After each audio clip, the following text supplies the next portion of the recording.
brought in Doyle at fullback. They line up out of the eye. Play fake, Bohannon. Touchdown. Boyle, a receiving touchdown now. What doesn't he do? Welcome to Sikkim 365 Radio.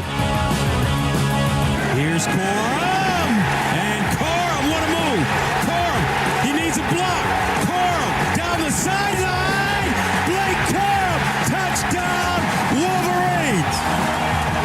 67 yards. Sikkim 365 Radio is presented by IdealMRI.com. High-quality MRIs for $497 or less. IdealMRI.com. Your health is important, so is your budget. Over the middle, he's got a man in stride, and walking into the end zone is Josh Fleeks with the touchdown. The 3 o'clock hour is sponsored by Waco Custom Marketplace. Meats, sweets, Texas treats, and a cut above the rest. 425 Lake Air Drive, Waco. First, the ball's picked off. It's Trayvon Diggs down the sideline. Nobody's going to catch him. House call. Trayvon Diggs, pick 6. Touchdown, Dallas. Now, here's David Smoak, Paul Catalina, and Craig Smoak. We really are excited. I hope you are as well about today's lineup we have on Sikkim 365 Sports and 365 Sports on YouTube. We have former Uvalde star and former All-Pro and All-American safety Van McElroy, who's from Uvalde. He'll join us today at 4 o'clock. Of course, yesterday, the tragic day with what now is 19 students and 2 teachers, and that number, of course, went up since the last time we saw you to close out yesterday's show. Greg Shaheen used to be the senior vice president with the NCAA. He kept telling people, hey, we need to kind of look at this. And Miles Brand was somebody that was in his corner, the former president who died soon after that with pancreatic cancer. He'll join us today to give us some insight about what the NCAA basically told him. Also today, Nicole Auerbach at 4:30, college football. Dr. Linda Livingstone of Baylor, part of the NCAA Transformational Committee. Paul's top 5 as well. And John Machota on the Cowboys. They started the camp today at 5:30 as well. But we have news with Baylor men's basketball as we're closing in on the deadline of people who decide whether they enter the draft and stay there or not.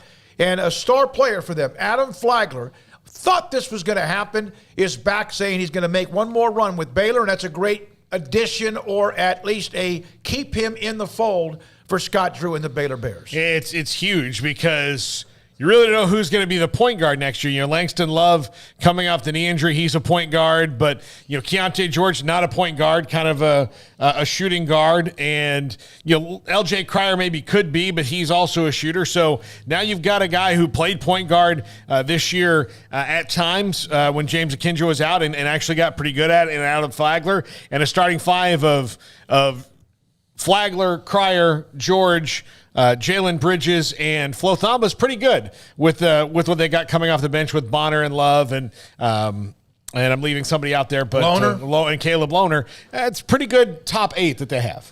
Yeah, I mean, Adam Flagler is a terrifically talented player. I think we all know that. Otherwise, he wouldn't have been dabbling with the NBA draft the way that he was. I mean, obviously, there was some interest there, and I think this is the big missing piece for Baylor basketball that we've been waiting on. The transfers told you kind of what's what in terms of what they were missing out on, losing James Akinjo, the writing on the wall with Matthew Meyer. But now, we had all this focus once the Meyer decision was made that he will transfer and pull his name out of the NBA draft, that, was really down to just one player, and that was Adam Flagler. And, depending on what he decided to do, I think you could see this team go in 2 different directions. The one direction they were going to go no matter what is they were going to go towards the direction of winning a bunch of games again, I think, with or without Adam Flagler. But I think with Adam Flagler now it takes on a totally different tone because it's kind of the last piece of the puzzle, if you will. So, yeah, I mean, huge news for Baylor basketball and Scott Drew. I think we all kind of assumed Adam Flagler would be back. I mean, I did at least, just because I wasn't seeing his name popping up in a bunch of mock drafts that led me to believe that, he was going to be a high pick coming up, unlike, a Kendall Brown or Jeremy Sohan, who are obviously going to be first-round draft picks. So I figured this would be the case, but you just never know. I mean, he could have pulled a Matthew Meyer and said, hey, I'm coming back to college, but it's going to be somewhere else. So for him to announce that he's coming back to college, but it's going to be back in Waco, I think is massive news for Scott Drew. Absolutely. Also today, we will hear from you on the chat room, and there was a couple of late ads to replies or at least comments with yesterday's show from one, Watson. We'll have a response to him on a couple of things we discussed in college football as well. Behind the scenes today, they have switched seats. That's good news. Musical chairs behind the scenes. Garrett Ross, our rookie, and also Jack McKenzie, who got a haircut. I was the only one that noticed that today. And Emery Winter is back in the back like he is, as quiet as a mouse. We appreciate all of them. All of them have something to do with what we do today and what we do every day on Sikkim 365 Radio. West Virginia picked up 4-star wide receiver Rodney Gallagher, a commitment over Penn State, Oklahoma State, Notre Dame. Joey sent that to me today. Also today, the Big 12 baseball tournament has begun. Baylor and TCU are 2-2 in the 8th. The winner will play Texas. They beat today Oklahoma State 4-0 in the opening game. It's a double elimination, but Baylor right now, that'd be a hell of a win because they're the number 8 seed, TCU the number 1 seed. That would be a nice way to start the tournament. Yeah, I mean, their only hopes for having much longer of a baseball season is to go win this thing. And I don't think a lot of us have high hopes that they're going to do that just simply based on what we've seen all year and just the lack of momentum, if you will, going into this tournament. I mean, yeah, they got the win to get into the tournament, an incredible come-from-behind win in game 1 of their series against Oklahoma State, but then they proceeded to turn around and lose those next 2 to lose the series. So they were fortunate to get that win, and it was exciting and, an incredible finish. But then, turn around and grab a couple losses, and now here you are in the Big 12 tournament as an 8 seed. So when I left my place, I had an errand to run. They were up 2-0, and by the time I got here, it was 2-2. So I don't know what it's going to be by, the end of this first hour, but they're at least giving it a fight, and, they have to. I mean, this is their last stand, if you will. So we'll see if they can't get a surprise win here in round 1. What's been nerve-wracking about the Baylor baseball team all year is that no lead is safe. No. And 2-0 is much less than some of the leads that they've lost this year. 8-0, 5-0, 7-1. Yeah, they've given up like chunks. They gave up 2 in the 6th, 2-2 right now, bottom of the 8th, and 2-0's count on the leadoff hitter for TCU, Sacco. So he's at plate 2-2. We'll update you on that. Texas, boy, that was a great win for them to open up the 5-seed Texas, beating 4-seed Oklahoma State. They did it with pitching and also with some power, and they win their opening game 4-0 as well. Greg Shaheen, as I mentioned, NCAA Senior Vice President. He is one. Paul shared this story. We mentioned it a little bit yesterday with Seth Emerson at Athletic.com. Guess what the connection is with him and Baylor? There's always. I didn't know that. When I sent him a text, I said, hey, by the way, you're coming up. Just want to remind you, this is the number we'll call. He helped set up that day at the NBA draft that was so remarkable for Isaiah Austin. Oh.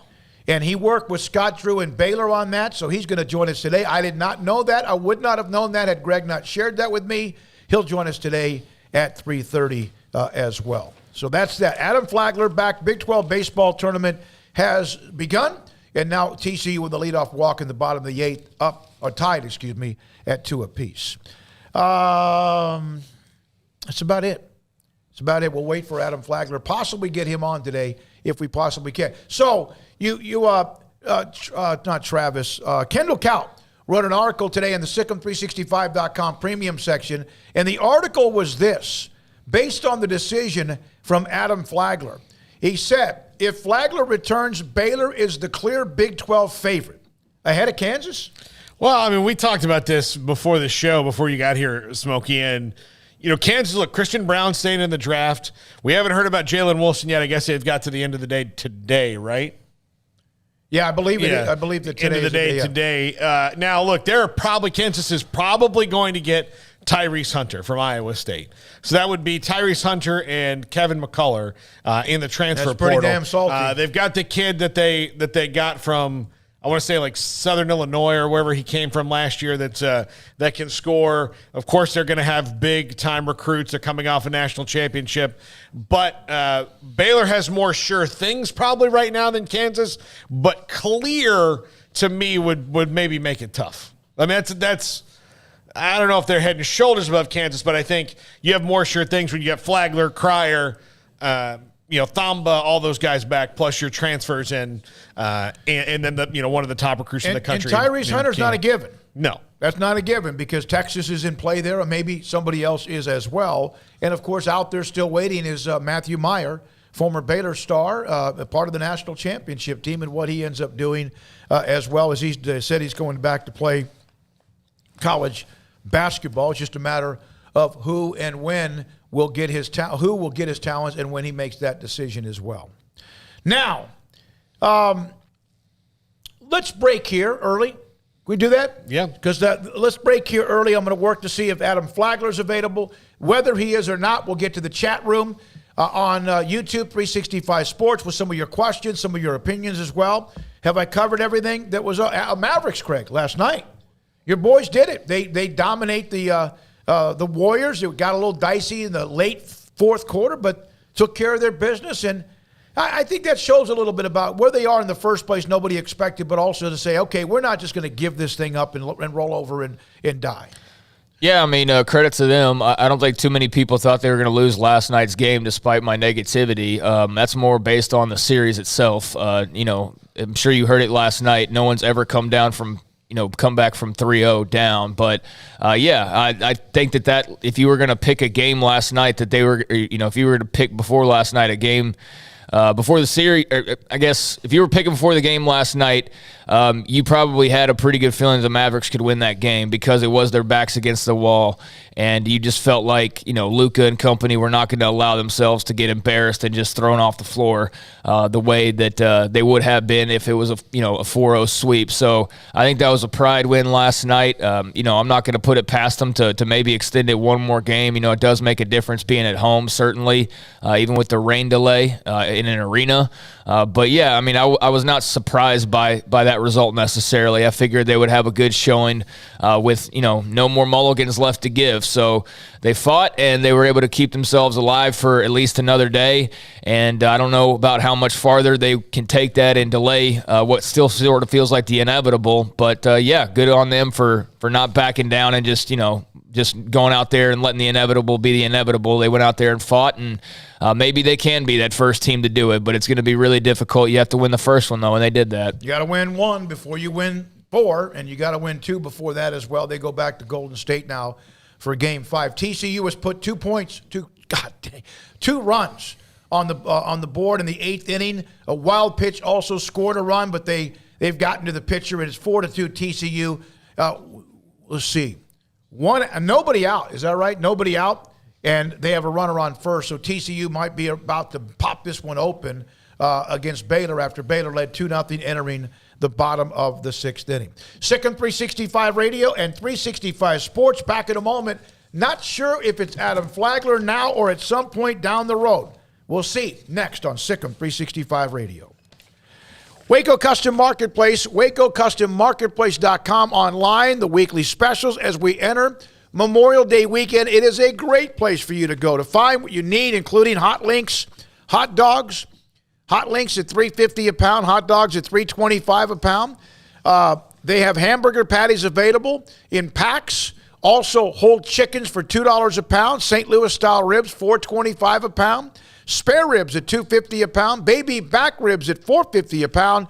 And 20% off all charcoal and pellet fuel, whatever and however you cook your product and protein on the grill, whether it's chicken, whether it's the pork, or whether it is seafood or beef. And if you want steaks, they have them. They will custom cut your steaks, whether bone-in ribeyes, sirloin, porterhouse, and if you want a big prime rib, they'll do that for you as well and have that ready for you. And you have until 6 o'clock today, to order live crawfish, 30-pound sacks of live crawfish. And if you do by today at 6, pick it up anytime Friday after 4 o'clock. Brian Bauer, the staff there, they do a great job. There's a full-fledged bakery and butcher shop.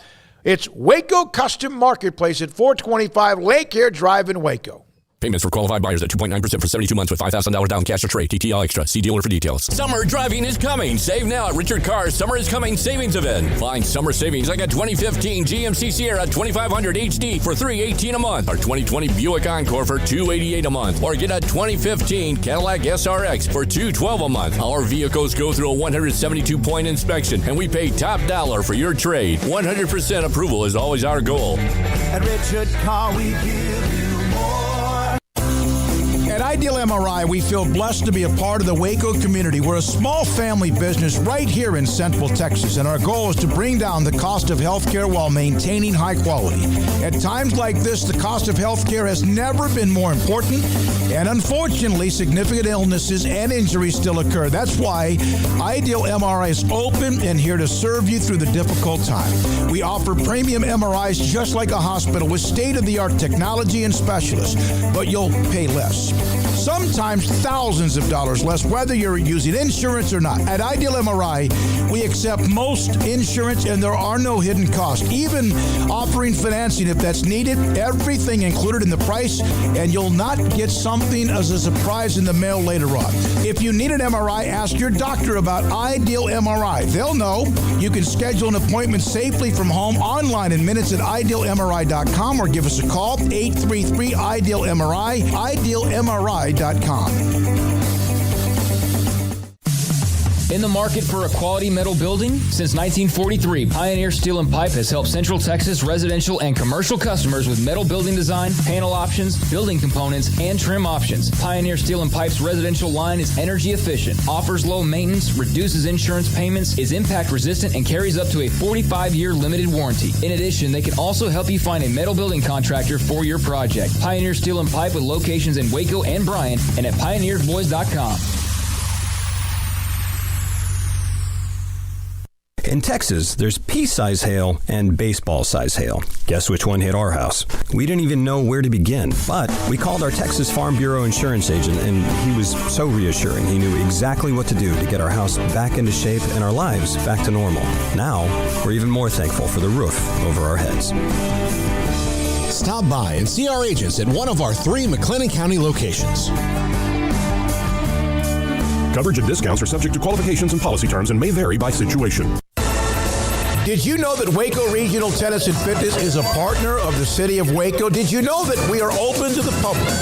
Waco Regional Tennis and Fitness offers day passes to the public for only $10 a day, and we offer money-saving memberships. Waco Regional Tennis and Fitness offers over 40 group exercise classes each week, including barre, yoga, boot camp, indoor cycling, and more. There are free weights, weight machines, TRX, rowing machines, stationary bikes, new treadmills, elliptical machines, and much more on the spacious weight room floor. Personal training available where you can be encouraged to grow. Sauna, whirlpool, tanning bed and kids club, 17 tennis courts, 8 pickleball courts, youth and adult tennis and pickleball lessons. Waco's premier experience, where you can help your mind, body, and soul. Visit our website at wacotennis.com, call us at 254-753-7675, or visit us next to Hawaiian Falls on Lakeshore Drive in Waco.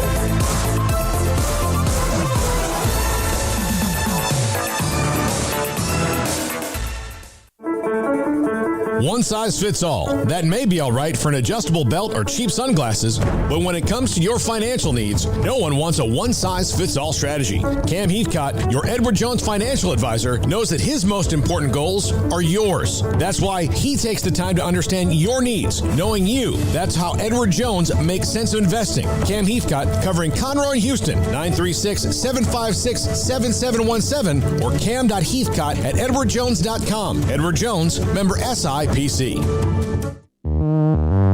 Welcome back to Sikkim 365 Radio. Are you a Sikkim 365 superfan? Then try out our premium subscriptions at Sikkim365.com. All right, a lot of you are active as always. We appreciate you on the chat room, 365 Sports. The app continues to be rebuilt. A new one coming that will be, the original app was built for the radio show, for what we do, And there are so many different now levels of what we do that it's being rebuilt. And so that right now is unavailable, but you can listen to us on YouTube, watch us on YouTube, and of course, many other places. Go to Sikkim365.com for that information as well. TCU is still now 4-2, and they have a couple outs in the bottom of the 8th with a runner on first base. Let's see. Oh, and let's go Mountaineers. Got a big recruit. We mentioned that. Daniel, thrilled about Flagler news. You should be. Also, with the Mike Games, I stand with Uvalde. And he also made a comment about how he was very impressed with Steve Kerr, Warriors head coach, who I haven't always agreed with, but a very passionate comments and plea from him before yesterday's game during the day as they were getting ready for game number 4 in Dallas against the Mavericks as well. Let's see here. Scotty B, Christian Braun, of course, we mentioned that, entering the draft, staying there as well. Go Cougs from San Diego, that's one. Go Marshall, we are Marshall. And let's see here. Lee Buttercup, talking about the transfers. I still feel dirty about Jalen Bridges. We're about to get a taste of our own medicine with Matthew Meyer possibly going to Texas Tech. I think all of us have agreed for the most part. It's the rules are the rules, and that's what they are. It'll be interesting to hear Greg Shaheen because he was trying to warn everybody. But I still think that the part about interconference movement, perhaps that's one they should have. Everything's free. That would have been one that people should have maybe put their foot down a little bit more. I think that probably makes more sense in the previous iteration of conferences where there are 8, 9 teams in a conference, but now you've got 16 teams in a conference. You're telling a player there are now not just 7 schools you can't go to, there's 15 schools you can't go to. And then the rule used to be like, I'll approve it as long as it's nobody in conference and nobody you play under your, while you're here. And I always thought that, like, look, if this guy is the one who's going to undo your whole game plan, you didn't have a real good one in the first place. But so then that's maybe 20. So that was probably the problem. And then it just gets, where's the line? If the schools can continue moving the line. There was no way Oklahoma had a plan that Caleb Williams would be leaving. They knew probably towards the end of last year. They did replace him with a pretty damn good quarterback in Gabriel. But, there's no way. But that's not going to change either. The one-time transfer rule, and then you have to sit out a year, even that basically is blurry. It's got a blur to it as well. Any news? This is from Jim Maine. Any new news on the Big 12 commissioner? Not really. Not really. Although I'd like to see the NCAA hire Greg Shaheen, who's going to join us at 3:30, and perhaps people will listen to him this time. Again, that's a guest coming up in just a moment. Lance Leopold will turn Kansas around, at least make it competitive and respectable. I think most of us like what he's done, right? Kind of like what he's done, what he's trying to do. It's not easy. They have to make up lost ground of a lot of missed scholarships. And, of course, there's a rule now that allows them to do that a little bit quicker. Yeah, there is. But, it's not a rule that's going to turn things around overnight. Obviously, they're in very much a rebuilding mode still, and I think they'll be better this year. I've said this a few times now, but, to what extent, I'm not real sure. I don't think they're a team that you just snub on your schedule and say, oh, well, that's a win, and just move on along like it's Kansas from maybe even a couple years ago, where you could basically do that unless you were Texas. But I do think that, they are a team that's going to jump up and probably give somebody more of a handful than they realize, and you got to be on your A game. Certainly they should not be a team that you would think turns around and is suddenly flirting with bowl eligibility, but they can, add a couple more wins to what they did last year and then just keep building from there, and then hopefully add a couple wins, if not, take even a bigger jump up following that. But it's going to be a long, slow road. I think he can speed up the pace a little bit because of all these new rules, but they also are not beneficial to him. As much as they are beneficial, they're also not, because as soon as you got a guy that's worth a salt, some other program's going to come around looking to grab him away. Why are you going to stay at Kansas? Why would you stay there? We can give you NIL money, and that's what everybody's celebrating right now, and that's why I think it kind of sucks. But he is doing a good job, and we'll see on them. I don't know right now how I feel about, picking anything more than a couple of wins for them. But we'll see how the rest of the summer goes and how that roster eventually settles down. I think one of the weird things that's happened with NIL and the transfer portal is that depending on what level of talent you are at your school, so the level right below you is all of a sudden you're AAA when it comes to that, because Kansas could certainly go and find a guy who might be the best player at Stephen F. Austin and say, hey, do you want to play on this level, and bring them up. And now Stephen F. Austin is kind of screwed because that was probably one of their better players because this guy can play up. Now, they also benefit because they'll get guys coming down at SFA, so maybe it balances out a little bit. But, as you go further up the line, so if you're Kansas, you can probably go to, Stephen F. Austin and Murray State and places like that and get guys who are under-recruited or developing now because they were in a different spot. And then if you're somebody like Alabama and Georgia, then, pretty much anybody else is your farm system. Yeah, but you can just go anywhere. It's a circle. I saw a stat, and it was about women's basketball, but I did see this. 1,000 girls, women, young ladies went into the transfer portal, and I think the percentage was like almost identical the last 2 years. In just over 50% of them that had actually signed or gone somewhere else, which means if it was 1,000 or 1,200, I don't remember the exact number, that 500 or 600 have signed, 500 or 600 have nowhere right now. And that's not going to ever get any better. It's great advice being given then if there's 500 kids who are sitting without a team right now. I mean, what kind of advice is 500? And that's just women's basketball. Yes. So, forgive me if I start to get worried a little bit about NIL leaking into high school ranks and how that brings out more street agents and more of these speed coaches that aren't on the up and up and so on and so forth, or even high school boosters, which is just a whatever. That's part of the reason why, because clearly right now there's not very much good advice being given for, several hundred out there.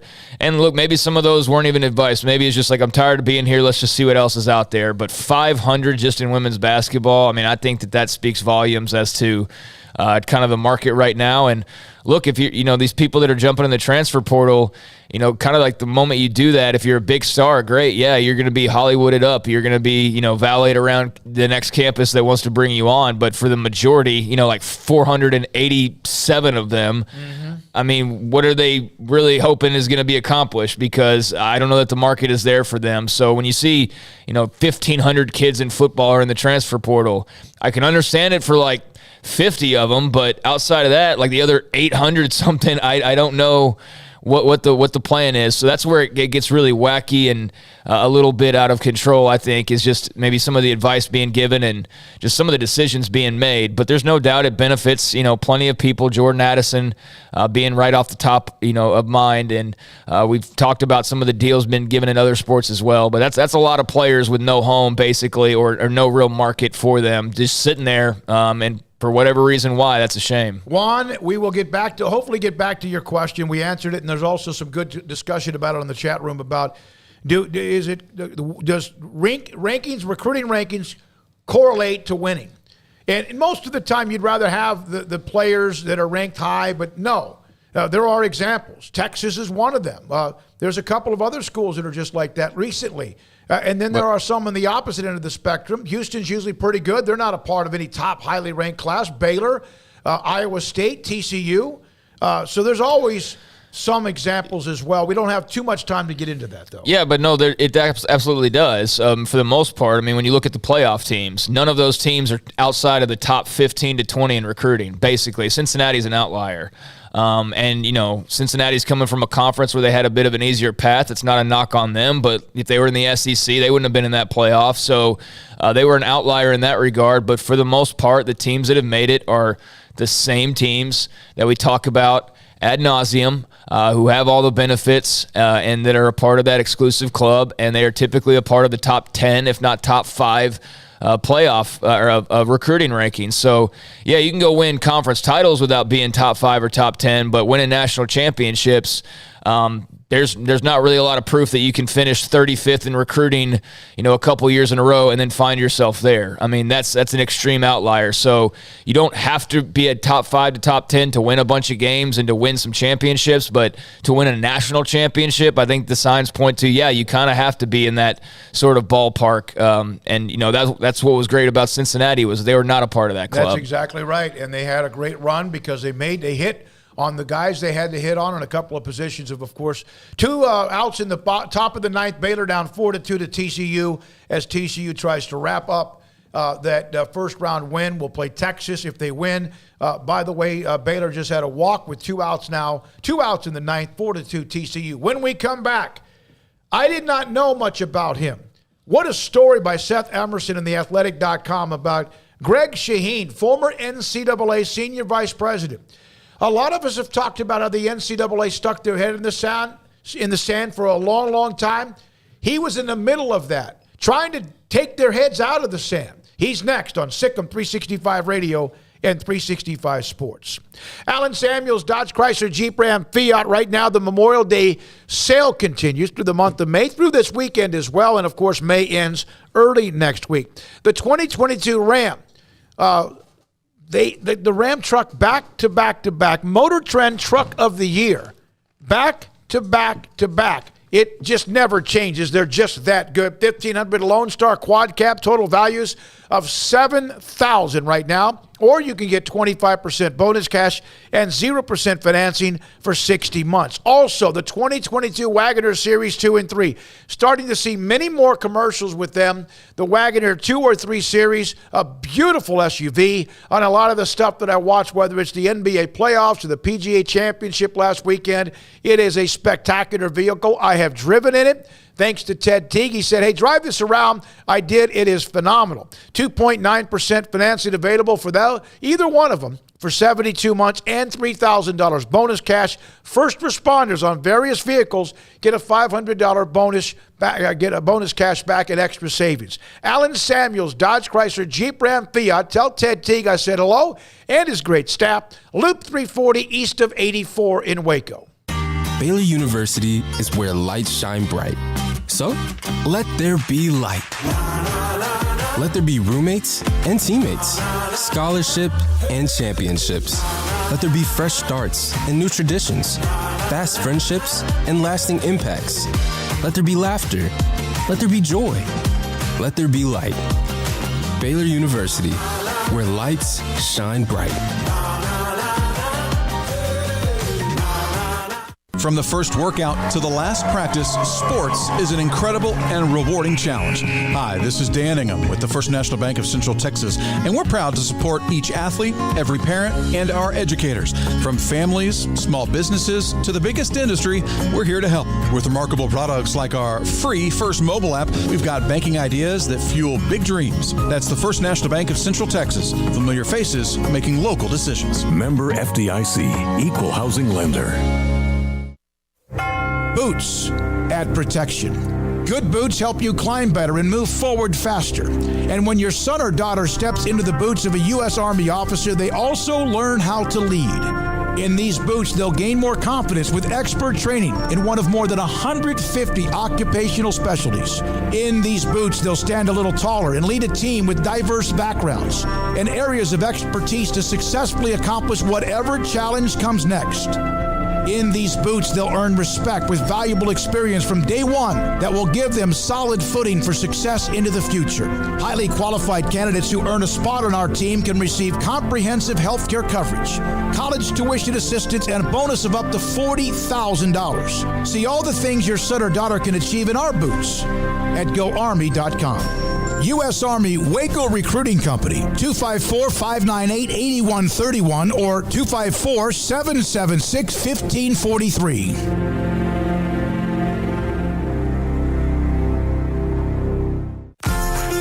Automatic Chef Canteen is a full-service micro-market vending and office coffee provider with state-of-the-art vending equipment, a wide variety of products, and offering custom-fitted micro-market vending office coffee solutions for your employee break room. You want a full break room solution and a workplace oasis? Well, Automatic Chef Canteen, locally owned and operated for over 50 years in Central Texas, also includes in-house mechanics on call 24/7 for fast, reliable service and maintenance. Automatic Chef Canteen, 6900 Imperial Drive in Waco, or online at automaticchefcanteen.com. Let Camille Johnson Realtors guide you seamlessly through the process of buying your dream home or selling your current one. Commercial, farm and ranch, or residential, Camille Johnson Realtors can smoothly and successfully lead you through any transaction. With a team of 28 experienced agents who are excited about serving you, Camille Johnson Realtors services the entire greater Waco area. If you're in the market to buy or sell, contact Camille Johnson Realtors, 104 Midway Center in Woodway, or find them online at www.camillejohnson.com. Camille Johnson Realtors, elegant, charming, warm. Welcome home. Baylor Scott and White Southwest Sports Medicine and Orthopedics, the team physicians for Baylor Athletics, diagnosing and treating all sports-related injuries, including concussions. These specialists also provide orthopedic services for athletes and non-athletes alike, whether it's knee or shoulder pain, hand or wrist injury, orthopedic spine care, and even an arthritis and total joint clinic. Trust the doctors Baylor Athletics trusts. Baylor Scott and White Southwest Sports Medicine and Orthopedics wants to get you back in the game.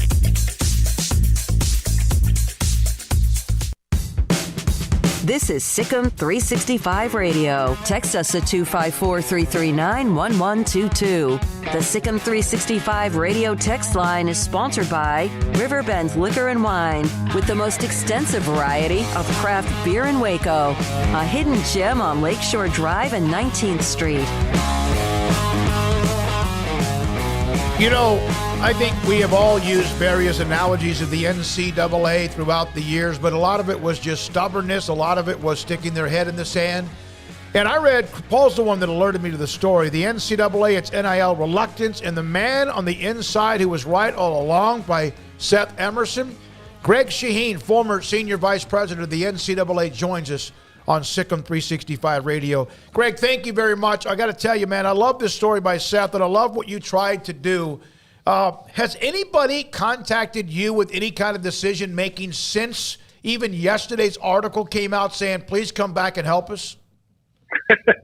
Well, first of all, thanks for having me. The outreach has been spent the majority of my time since Monday talking to folks who both are recalling now what was going on and how the pieces fit together, and others who want to talk about, where things are and where things will go. And it's just very interesting. But it's been a topic on everybody's mind all the way along. And I credit Seth because he had done a lot of homework before he contacted me. And a tweet I had written just obscurely about a year ago got his attention, and he did his homework and then gave me a call, and it went from there. Greg, the analogy I used after I read this was you are the guy in the disaster movie telling everybody the volcano's about to erupt, and the NCAA was being like, no, well, fine, there's no volcano here. And then everybody's, kind of running for the hills when it does happen. Did you, when was the point where it turned where you felt like no one was listening to you at all? Well, I mean, in a way, when I first was educating myself, once I was given the assignment of overseeing our media and marketing rights, and sat in meetings where the video games were shown to me, and I looked around the room and just said, okay, now help me again with how that's not likeness, because that resembles, and it happened to be a set of players that I immediately thought, okay, well, there is a resemblance there. And I had never really, quite honestly, spent a lot of time thinking about likeness at that point. And it was just interesting. From there, every conversation that I would have on the topic became very complicated because it had been well-traveled ground. It had been thought out. You'll recall 10, 15 years ago, a lot of this also was coming out about football jerseys, people wearing football jerseys of the players, and is that fair? And how's the money accrue to the student athletes? And it really reflects, kind of to take your question in total. And by the way, most people just would call me the disaster, not the guy forewarning about the disaster. But I would oftentimes find that there just was so much well-traveled history on these topics. It was hard to get a discussion going about reality, about what was happening out there. And it's hard, especially in the NCAA national office. People I really felt like there was always the need for people to better understand what happens in that building, because it really, it still's confusing and still is not well understood, that the folks in that building are really carrying out what the majority of the membership tells them to do. They're really not making a lot of decisions. They're on their own. They're interpreting them as they've been guided to do, but they're simply, trying to carry out what the membership has voted on. So part of it is the process and the diversity of the membership that gets us in some of these quandaries. So, Greg, and that's a very good point that you made that I think is what everybody, really, that's what everybody needs to remember is these are still the schools in charge, basically, at the end of the day. But you at one point in August of 2007, and here we are in 2022, wrote that the NCAA was leaving $4 to $8 million a year on the table by not allowing video game developer EA Sports to use the real name, image, and likeness of college basketball players. And this also would extend, obviously, into the college football game as well. And now here we look up, and the college football game looks like it might be coming back in this NIL era. But pointing that out, how much differently would things have been if they had listened to you in August 2007 simply about the NCAA basketball game? Well, I thanks for the question, because it gives me the opportunity to just kind of lay something else out that never gets talked about, and that is, the number 48 million. I think I tossed out as kind of an initial number. But what is really interesting is, to be clear, the NCAA as an organization would not have gotten that money would have gone to CBS. Because at the time, CBS had all the marketing and licensing rights. So it wasn't as if I was out there or we were out there trying to, pursue money on somebody else's back. It was, we're trying to do everything we can to help CBS make the overall agreement that we had with them work. And also, because I was spending more and more time with student athletes and the student athlete advisory committees, it just became clear that there had to be a solution somewhere. And I found it interesting, and I'm sure you all have experienced this as well. When you sit and talk with student athletes, it's amazing how smart they are. I wish I had that. I was as level-headed as young people are. I wish I was even anywhere close to that when I was their age. And what I found in those conversations was that a lot of these issues, we should have involved them from the start, and we should have involved them in the solution. We should have involved them, we should have hired lawyers, help them sort out and hire their own set of lawyers. And let's all get in a room and find a solution, and basically defer to the student athletes largely on how this structure could be set up, because there has to be a way to make all of this work. It'd be different if the system was really struggling. And right now it has a success problem in many ways. And there have to be better ways to do this. And it just was very hard to get all the right people in a room to talk without any pretense about what we might do. So your point's spot on. What could have been possible, only would get harder by the day, the week, the month, as time would go on. Where did the it's not likeness because we say it's likeness, where does that root come from? Because that is a legal sticky wicket for even someone who's, I'm not a lawyer, but I would not go into court and say this is not the murder weapon because I say it's not. That's not a good argument. No, you're right, but you got to remember this is a private membership organization or a quasi-public membership organization, voluntary membership organization. So they can kind of the rule book that often gets talked about. They get to define the standards and process by which all of these things work. And so, if you really pause for a moment and just think about all the things. So is it, what happens in broadcast, or when a student athlete's named on a radio broadcast or online, or used in a banner ad, or just their number? Or what about, you have teams that have the student athletes' names on the back of the jersey. You have some that don't. Are they, when do you get to the point that it's actual likeness? So I appreciated the fact that it needed to be figured out. My point was just on instinct. once it was very clear, I thought that someone could reasonably conclude that, that looks like Smokey. Well, then, that a reasonable purchaser or user of the program or user of the product or whatever, would make that association. So what is Smokey's piece in this deal? And you raise that topic, and it just, it makes everybody uncomfortable. And how you negotiate that path, understanding the premise of amateurism, that has long been the kind of the cornerstone of the NCAA's existence. And it's just a very complicated space. Miles Brand passed away again soon after a lot of these times when you and him were talking, and he was relying on you a little bit, and he passed away, unfortunately, of pancreatic cancer. Was that the end of it right there when he passed? Because it seemed like that was your guy, right? And you were his guy in a way. At least he was listening to you. When he passed away, Greg, did it end? Well, I think in many ways I ended at that point. Okay. He passed in September of 2009, and I was there for a couple of years longer, really in hopes of getting both the media agreement done, which we did in 2010, and then onboarding whoever the new president would be at that time. And you know what? It was such a unique period. If you remember, obviously there was controversy and a lot of chatter when Miles came on board. His famous speech where he talked about turning down the volume of commercialism and so forth at the National Press Club.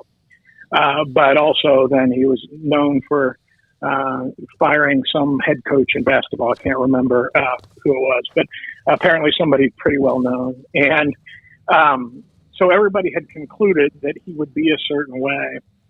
He really turned out to be, he was a trained philosopher. I can remember a number of management meetings when he would kind of get mad at us, senior management, and just say, "You're not here to just listen to me. You're here to challenge me. Mm-hmm. We're here to make sure we get to the right results. So if you're just going to sit and listen to me, you're working at the wrong place." And just from my background and perspective, that was an amazing style. That's what led to us starting to do, things with the NBA and having a more cooperative relationship. That's what led to us taking things on. And, he took on academic reform first, and that consumed the first 5 or 6 years of his time. And this, as academic reform got more into place, this wound up being one of the topics that he really wanted to get sorted out. And it was unfortunate. I still remember the final couple of conversations I had with him at his home. And he was apologetic. He was apologetic that he said, "I'm leaving you stranded as it relates to the media rights negotiations. And I'm just not going to be able to help with the likeness topic. I'm sorry we didn't get that one done." And so, at that point in time, really understood that it was almost a reset, and there was going to be a lot of work to be done if that was ever to see the light of day again. Greg, when the O'Bannon lawsuit occurred, what do you remember the initial reaction being, and was there anybody maybe outside of yourself that realized what a ticking time bomb that was really going to be? Yeah, it was taken very seriously. The NCAA, is the ready-made target for litigation on so many topics, so it's got to be kind of conditioned that way. But it took it very seriously from the beginning. My emails and various documents have always been kind of the first things introduced, and the depositions and so forth. I've had the pleasure of sitting through a variety of depositions, and to me, it was always very, very interesting. That was a very interesting experience because it was frustrating to the plaintiff often when I was being deposed, because my answers would be, I spent my whole time there trying to get us to talk more about it and to try and figure out what could happen. And so I was, kind of one of the outliers compared to, those who were having to, whose job it was to really interpret the existing rules and to kind of toe the line on that. So it was always very interesting. I know I frustrated a number of plaintiffs' attorneys because there just was no middle ground. It was very clear to me this was a topic that deserved discussion. There were solutions that could be found, but it was really going to require the right people to be set around the table and be patient enough to get it done. And it was ironic that I found probably the most patient of those individuals or those entities to be the student athletes by a large margin. They were wonderful about the topic, and I spent tens of hours talking with them about it. Greg, we appreciate your time. I would love to, and we've got a guest coming up, at Adam Flagler from Baylor. I would love to find out how much money in the end the NCAA lost that they could have saved by trying to save all of their money. Does that make sense? Yeah, it does. They had spent a significant amount of money. I think that USA Today had it last week, where they spent hundreds of millions of dollars over the last handful of years in legal defense and legal fees. And you know what? Again, my hope had been for there to be a solution for it to work for everybody. There's a success problem when people like what you do, and people by greater and greater numbers want to be associated with it. People who never went to college love the college in their community.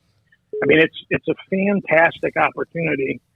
Seems to me that there were solutions. I think there still are solutions, and I think it could work out for everybody. But it really does require that kind of clear, patient thinking to see it through, and everybody's willingness to compromise.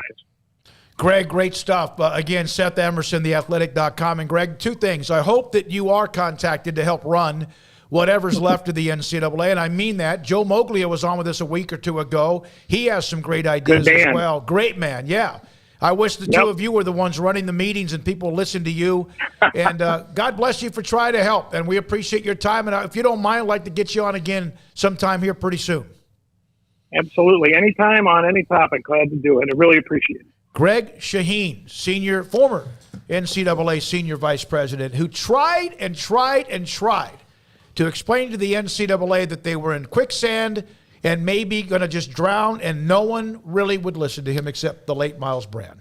Yeah, I mean, it's a great article. I kind of hate that we have to go back to back because I had a couple more questions that I wanted to ask him about. They were specifically referring there to the NCAA digging their heels in and just basically denying reality. Well, here we are in another setting where it seems like there's people going, instead of, well, how do we make this work? They're going, well, how do we put it back in the box? And so I wish we could explore that more, but obviously we'll have him on again at some point. So, I do appreciate what we got to hear right there. He did tell me that, in fact, perhaps we can get back with him. I could try to get a couple more questions to him when we record it, and maybe bring it up to, tomorrow on the show as well. Thanks to Greg Shaheen, former senior vice president of the NCAA.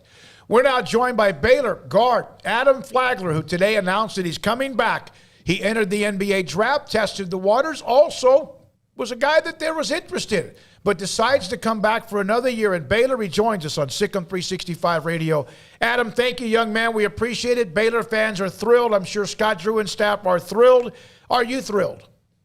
Yes, I am. Thank you for having me. So excited to be able to talk and just interact. So glad to be here. When did you know that today's decision was going to be this decision? Probably about a week ago.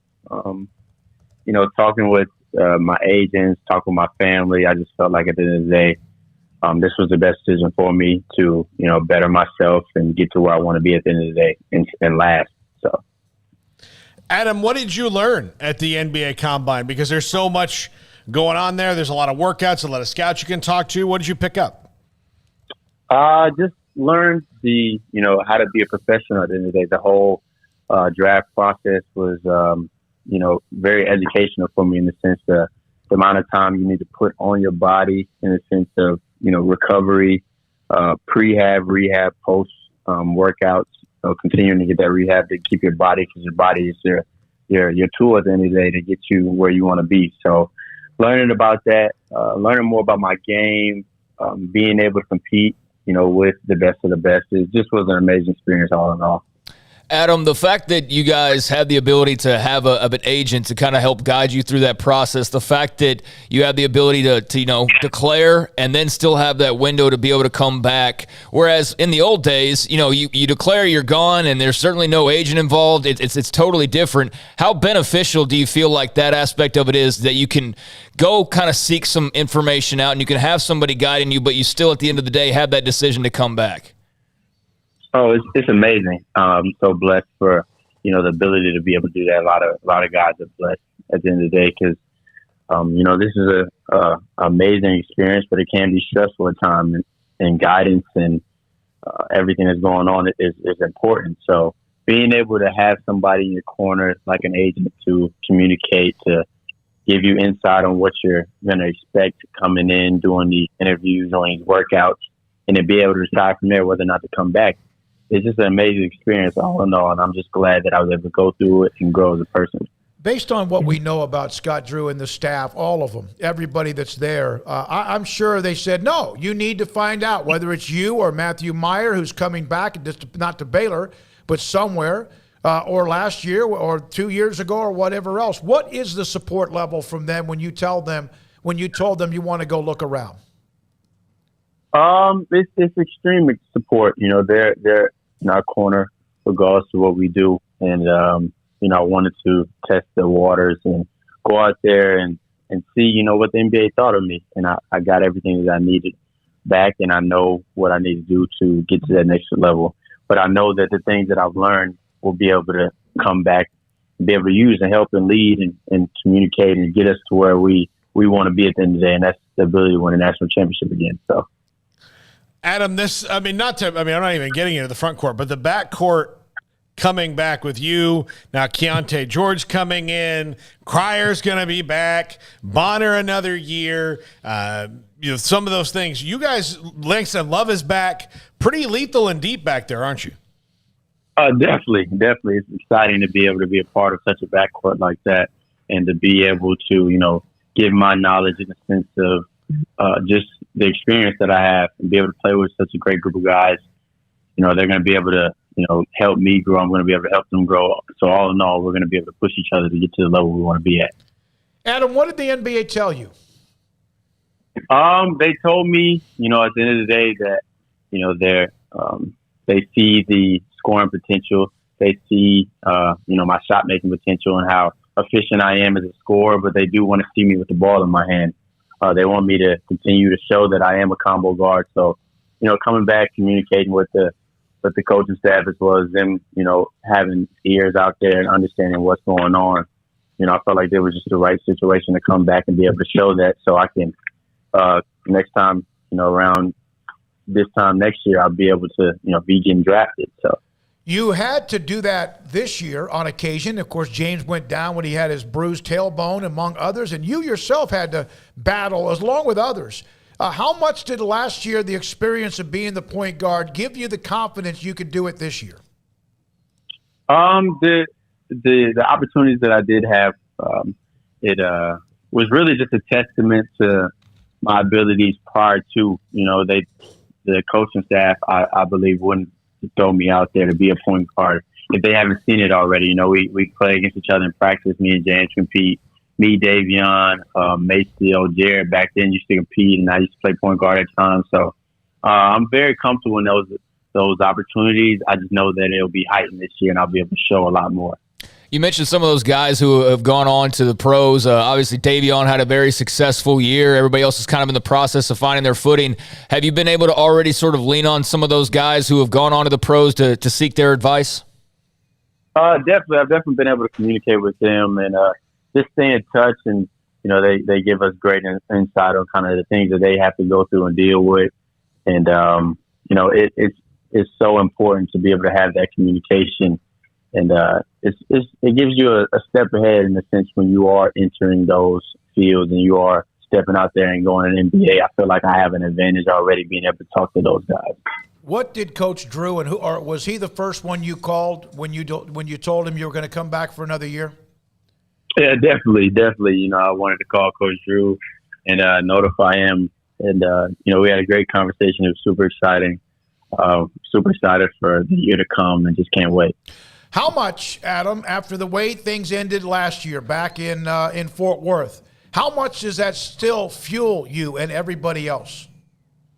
Definitely a terrible taste in my mouth personally, but I know as a team and as a university, we definitely, wanted to go farther. So just having the opportunity again, definitely going to take advantage of it. And, we have the pieces, we have the veteranship, we have the youth as well. We have the coaching staff that have been through things. So all in all, we're super excited, and we definitely want to push and be further than we were, because I know we got knocked out extremely early in our odds. So. Hey, the way you represent yourself, your family, those around you, the way you represent Baylor, the way you always have, and what you give the credit to is always inspirational, young man. And also, you're one hell of a basketball player. That just makes it even better. But we appreciate your time, and congratulations. Now you can kind of take a deep breath maybe and enjoy the next few days. Yes, sir. Thank you so much. Yes, sir. You too. That's Adam Flagler, Baylor guard. That's one of the best people you'll know. And that's part of what we saw throughout and what we've seen for a long time with the players at Baylor with Scott Drew and his staff as well. That's a big deal. Mm-hmm. It's a very big deal. When we come back, yesterday was a tragic day. We've had too many of them in this country, but yesterday in Uvalde, you know the story. So I'm driving this morning, and I go, who's the most famous person I know from Uvalde? Yes, Matthew McConaughey is one, and so is former Baylor and former Raiders safety Van McElroy. His thoughts about the character of Uvalde. Next on Sikkim 365 Radio, 365 Sports. Y'all listen up. Let me tell you something about group meals from Rudy's Barbecue. It's got all you need for all the folks you gotta feed, smoked meat, sides, and more. There's everything down to the tablecloth, just like the one that you see at the store. At a bridal shower, it's better than flowers. In a long distance meeting, it'll pass the hours. It'll feed all the cousins at a family function. It's better than potluck at a church luncheon. Next time you need to feed 10 or more, call and order a Rudy's group meal. Next in line.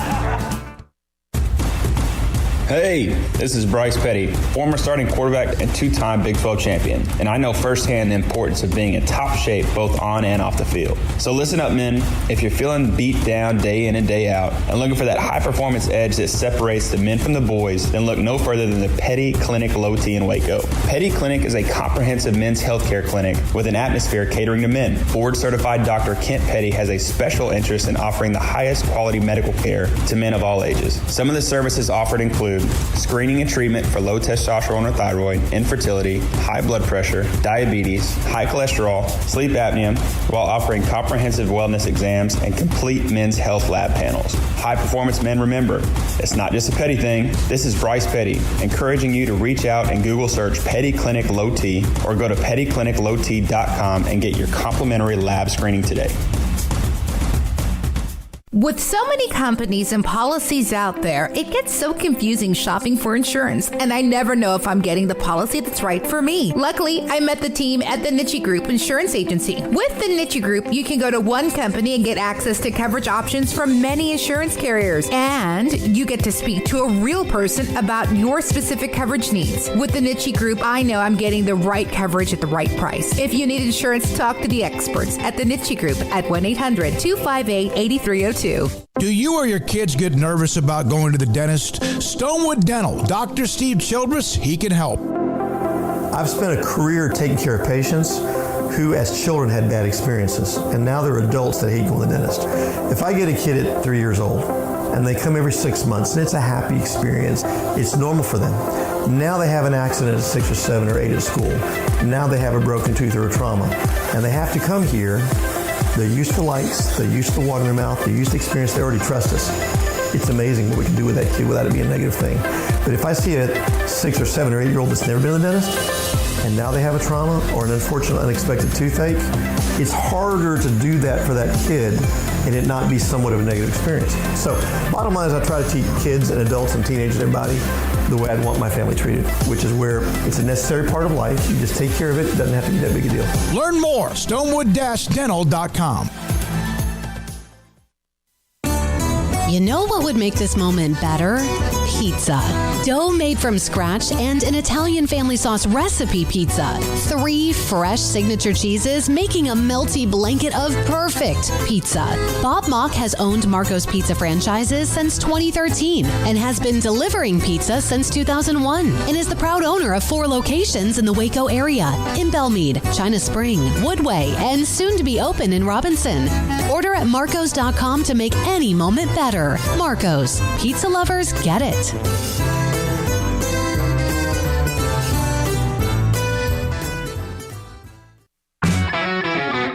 Welcome back to Sikkim 365 Radio. Looking to the end zone. It's got to be a touchdown. Drake Dabney.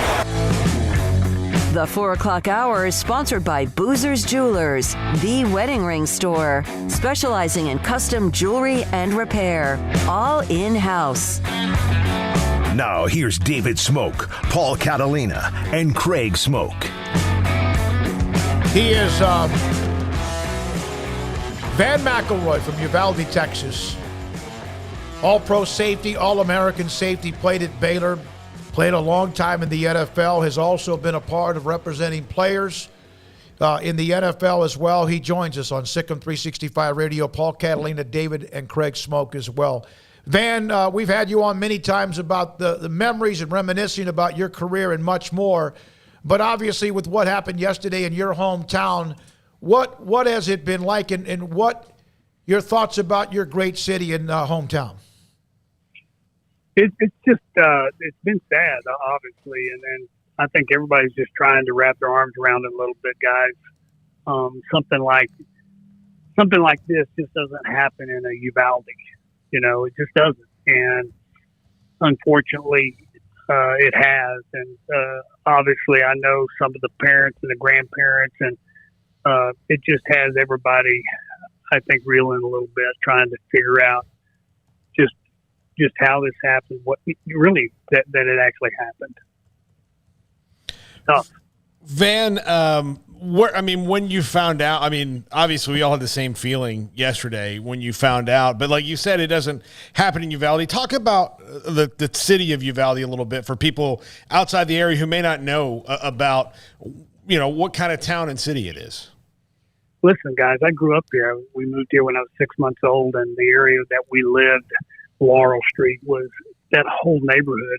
I guarantee you it was the best neighborhood in the history of neighborhoods. I mean, just kids, in the whole area. We had a little, what we called a little park where we went and played football every Sunday afternoon, and you were either Roger Staubach or, somebody. And that was Uvalde. We had several great teams back in those days, won a state baseball championship my junior year.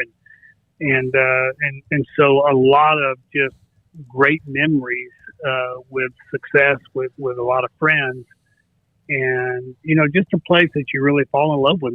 Gail and I, we determined towards my last year, we bought some land down here and built our house and have raised our kids here, and that type of mentality or thought process, of just what this small town was about, was why we did it.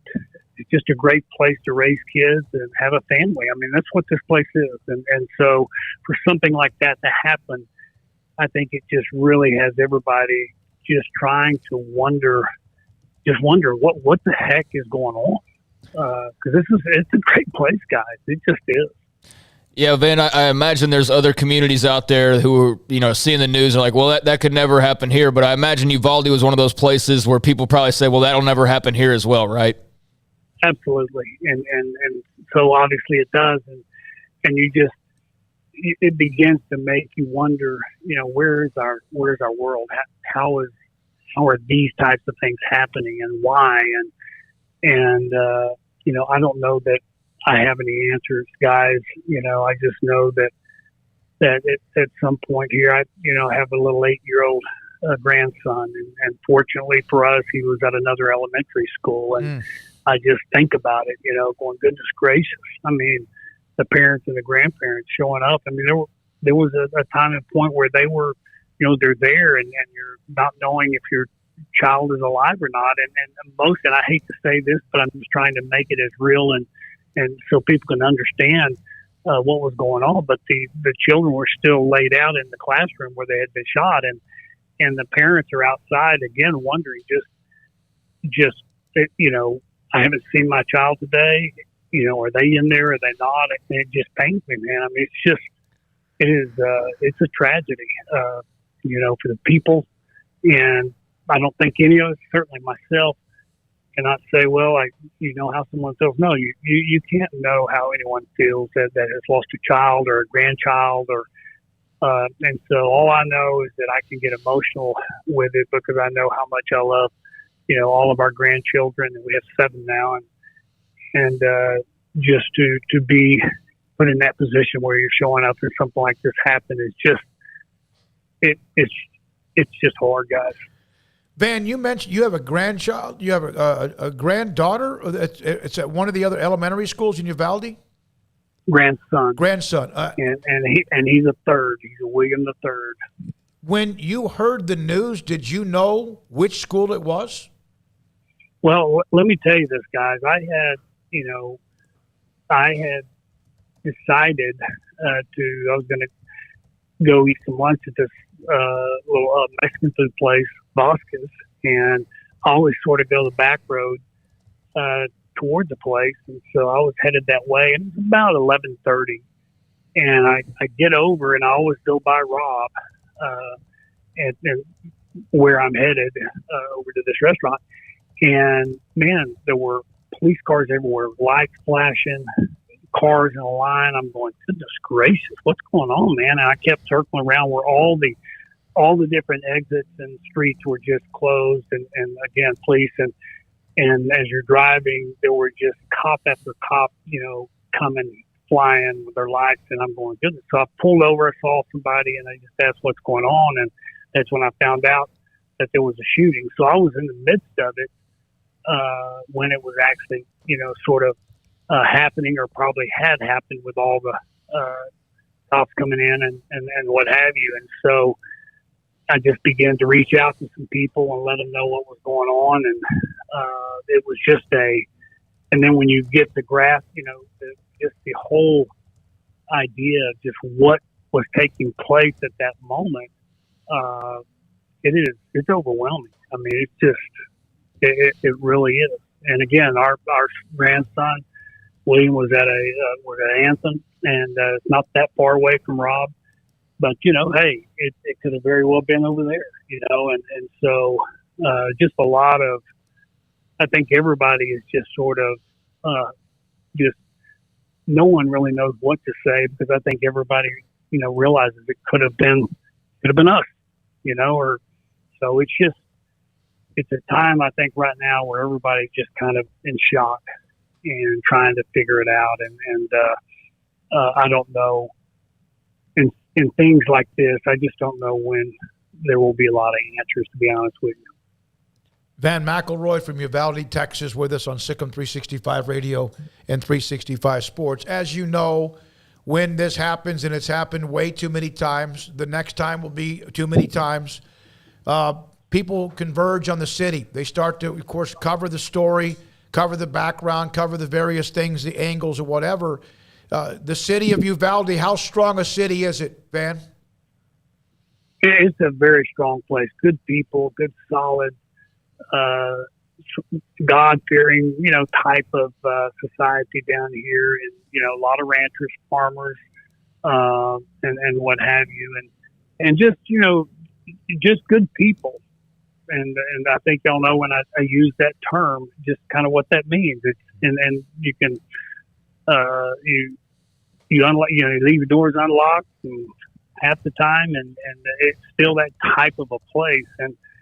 And so when you try to envision this town and what it is and what took place, it's just hard to put both of those together.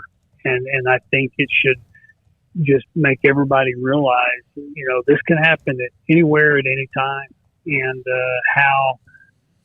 how we deal with this as a society, I don't know, guys. you can go down the list of things, but it's certainly opened the door a little bit. When it's happening in Uvalde, Texas, it's a real threat everywhere. Van, what can people do other than pray or send their thoughts and prayers? I mean, sometimes, you want to help and you're almost helpless in helping. Any suggestions whatsoever, not about the issues with guns and political stuff, whatever, about what can people do for Uvalde right now? That's a difficult question, and I thought through that, and it just, the biggest part of this is time, and people being able to sort of just walk through this, especially the families. But whether I know people send money, do those. There's a couple of things that have been put together that certainly people can contribute to for the families. I know the funeral home here. I think they're doing the funeral for free, and just things of that nature that really can make an immediate impact on people. But I will say this. One thing that maybe people don't think about it is at some time and point, as we get the names of the different families and maybe the name of the son or daughter or the grandson or granddaughter, maybe take the time to just sit down in your home, grab a pen and a piece of paper, and just write them a little letter. Let them know you love them.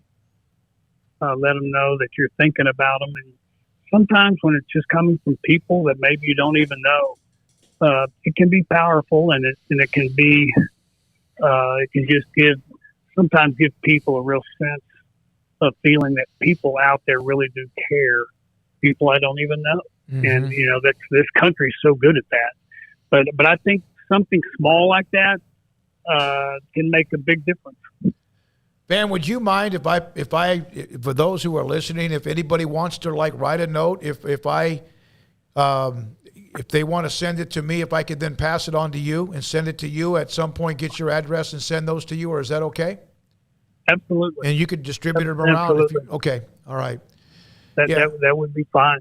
Okay. Well, there are no words, right? We've seen this before. It seems like we see this way too often, and it's just unbelievable. And then to have it right there smack in the middle of your own hometown, it was stunning. I was driving by when it was happening, guys. I'm sitting there because it is a small town. I'm just, so it certainly causes you to pause. And the most difficult thing in something like this will come about, and everybody will have to do it in their time. But for us to finally heal, there will be a time and point where this guy will have to be forgiven, and it's a powerful gift we've been given, and it's hard to do. But goodness gracious, sometimes that brings the ultimate healing, and I'm just hoping that at some time and point people can get to that place, because holding on to these things forever just will ruin the rest of your life, because it is so hard, guys. Y'all know what I mean. It's a brutal experience, and anger and all of those things just begin to feel your emotions. And the only way out of it, the only way to find ultimate peace in that is at some time and point, forgiveness is the only way. So that point will have to come at some later date. It'll be different for everybody, but I'm grateful for, certainly for people have been reaching out. I've had a lot of old buddies and old teammates, and just people calling and texting, and obviously it's very real to me having a grandson right next door over there that, goodness gracious, it could have been right there. You know what I'm saying? Yep. And so it just brings it out. And so we're just, everything at this place right now, I think everybody is trying to work through the shock of it all, almost like going, did this really just happen? And as it goes forward, all of those things will begin to come out and what have you. But right now, I think just pray about people. Prayer is more powerful than we realize. It really is. And I think that's also a very powerful thing. Very true. Van, thank you very much, man. We're thinking about you. I've seen Matthew McConaughey have some comments as well from Uvalde, among others as well. And I'll put something up on my Twitter page in our chat room and possibly get back in touch with you if we want to send some mail to you to spread out to the community. Yeah, just let me know, and I'll give you an address, and then I'll get it to the people, and we can make that work. Okay, bro. Thank you, buddy. Thank you, Van McElroy from Uvalde, Texas. Great football player, and right now in the middle of tragedy, driving by Robb Elementary on a back road to go to a restaurant, and then all of a sudden runs into the flashing lights as basically things were happening with a grandson that's basically almost all but next door. Yeah, that effing scumbag attacked an elementary school. I mean, I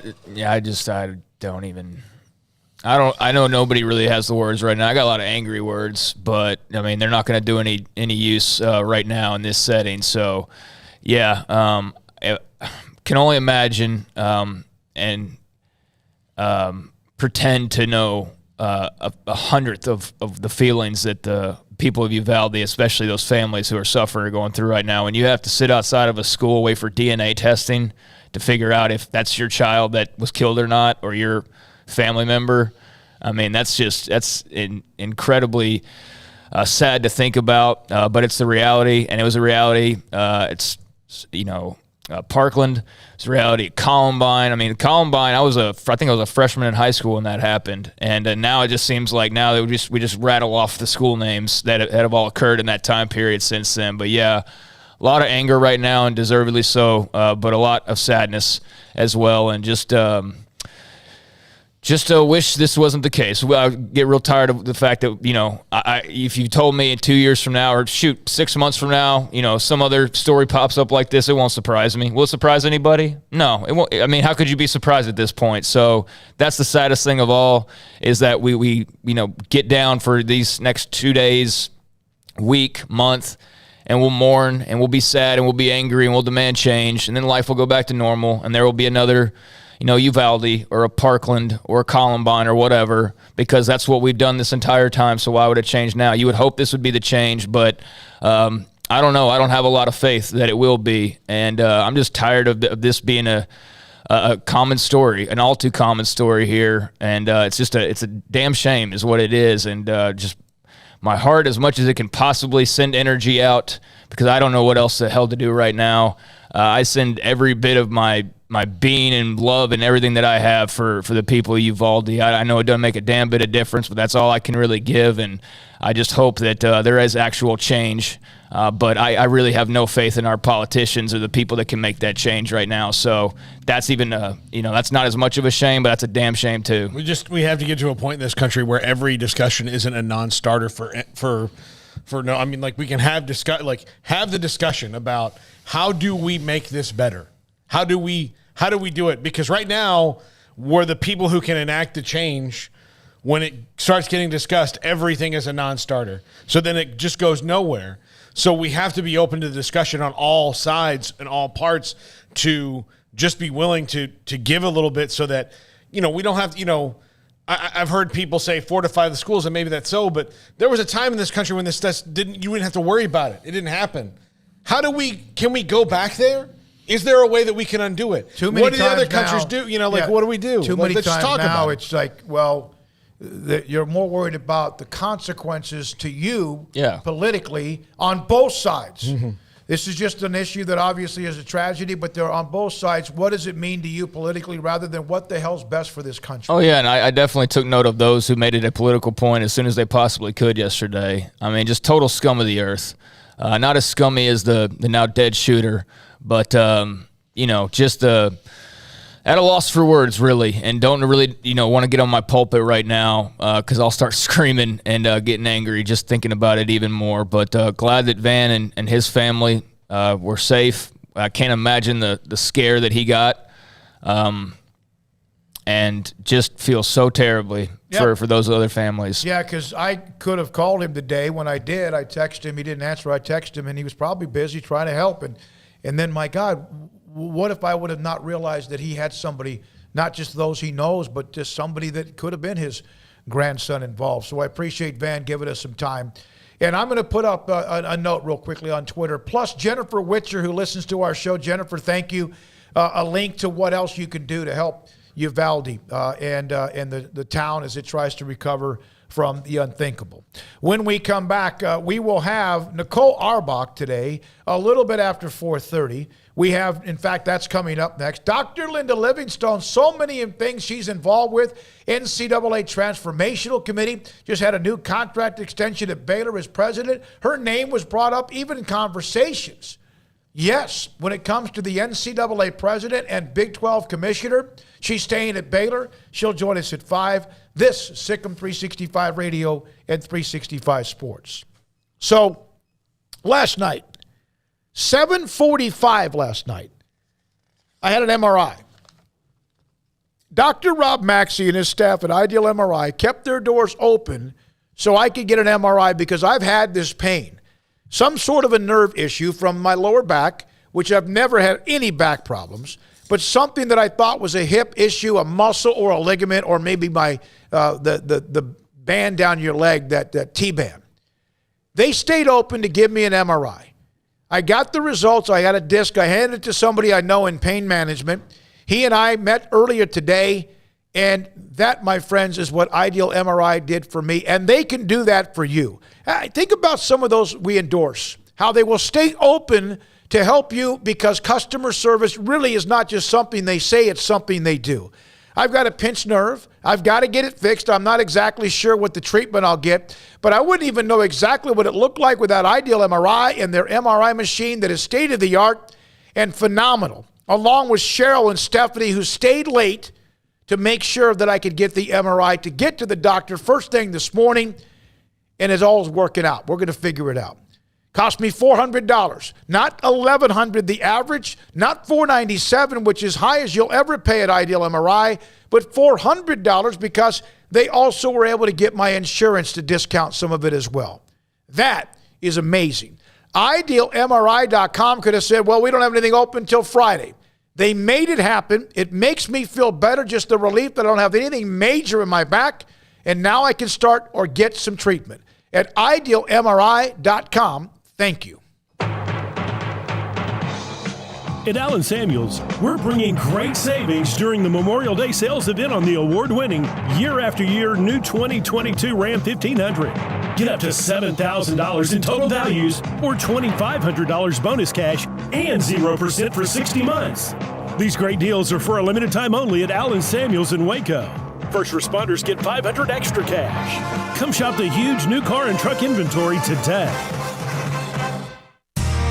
How did Edward Jones become one of the biggest financial service companies in the world? By not acting that way. Financial strategies, one-on-one advice, it's a big difference. And that's why Brad Wilson, your Edward Jones financial advisor, makes sense of investing. Experience the difference for yourself. Brad Wilson, 250 Sharon Drive in Woodway, 254-776-4337. Edward Jones, member SIPC.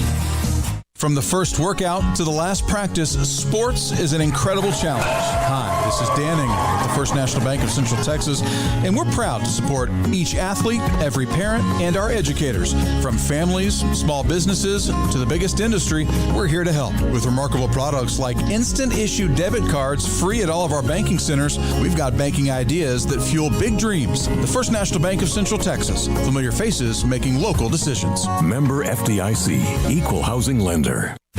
Shorty's Pizza Shack at 12th and Bagby is a homegrown, family-owned and operated must-visit pizza place in Waco. Fantastic pizza by the slice or get the whole pie to share. Great happy hour specials every single day, and it's not just pizza. Great wings. You have to try the Sikkim sauce, chili cheese fries, pizza pillows, and more. Dine in for a great hangout or carry-out. Order online at shortyspizzashack.com or do yourself a favor and bring your crew to the restaurant at 12th and Bagby. Shorty's Pizza Shack. Tell them Paul sent you by.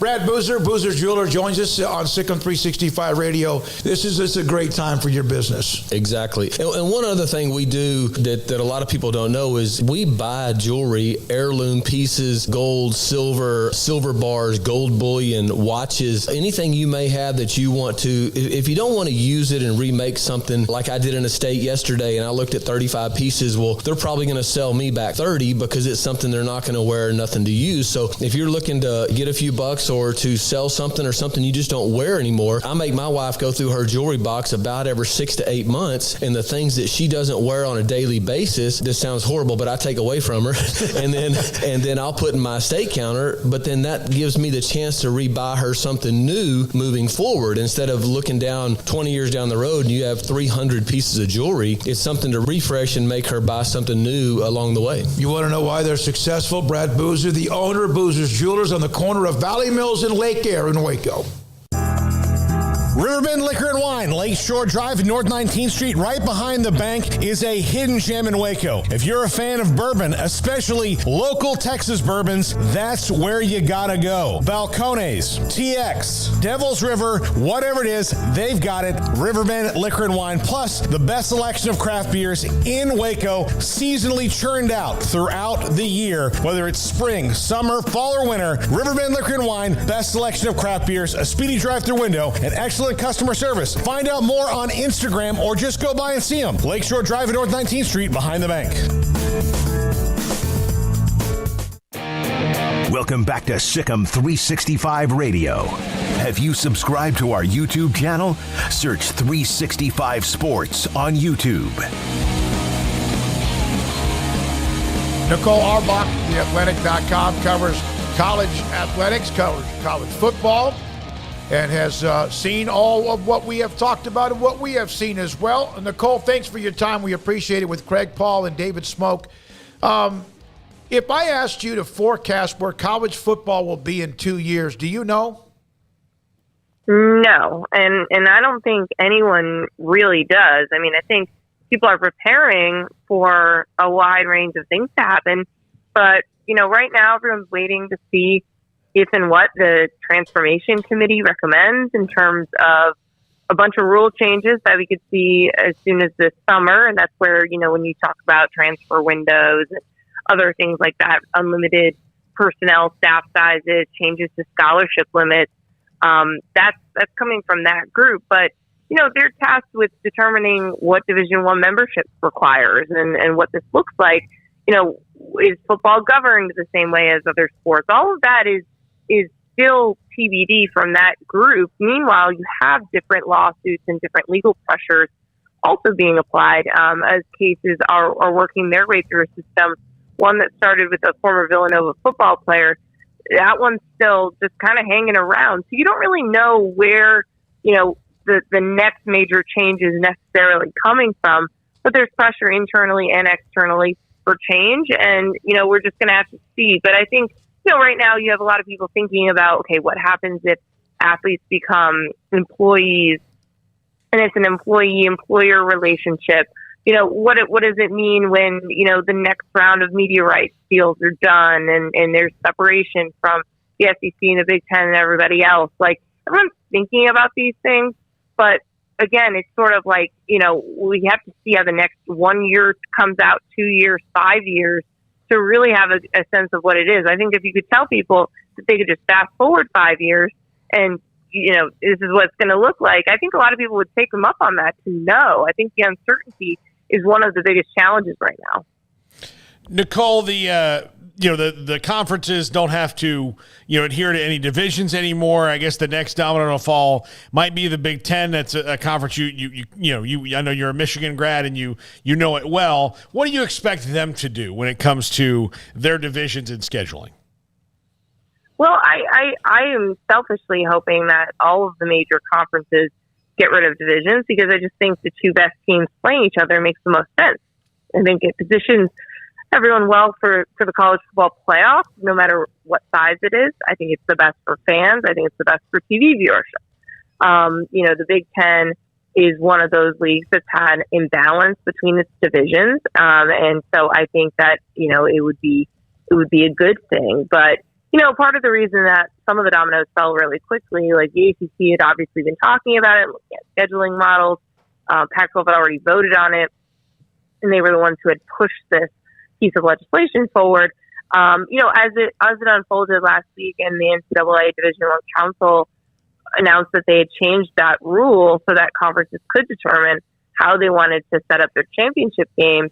I asked someone in the Big Ten, if they were going to announce something imminently because the Pac-12 was so fast, and they said they hadn't voted on it yet. And so, I don't know what the timing is going to be for everyone, but I do hope eventually we get there. I think we do know that, the Sun Belt is not going to change its divisional structure. I think there are certain people that are going to stick with what they have because of the regional elements of it, or even, just the travel, the way that things are set up.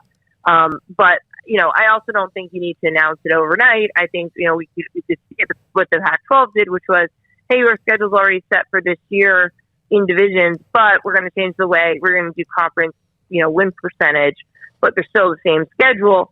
And then I think you have some others that are maybe going to try to package that stuff together and change it when they change the schedule. So ultimately I hope we get there in these leagues that have imbalance, but the SEC is adding members, and so they were going to have to look at a new scheduling model anyway.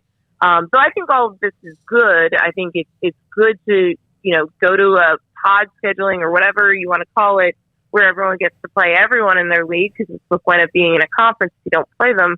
But also I do think two best teams in the championship game is the best case scenario for your best team and for your second best team.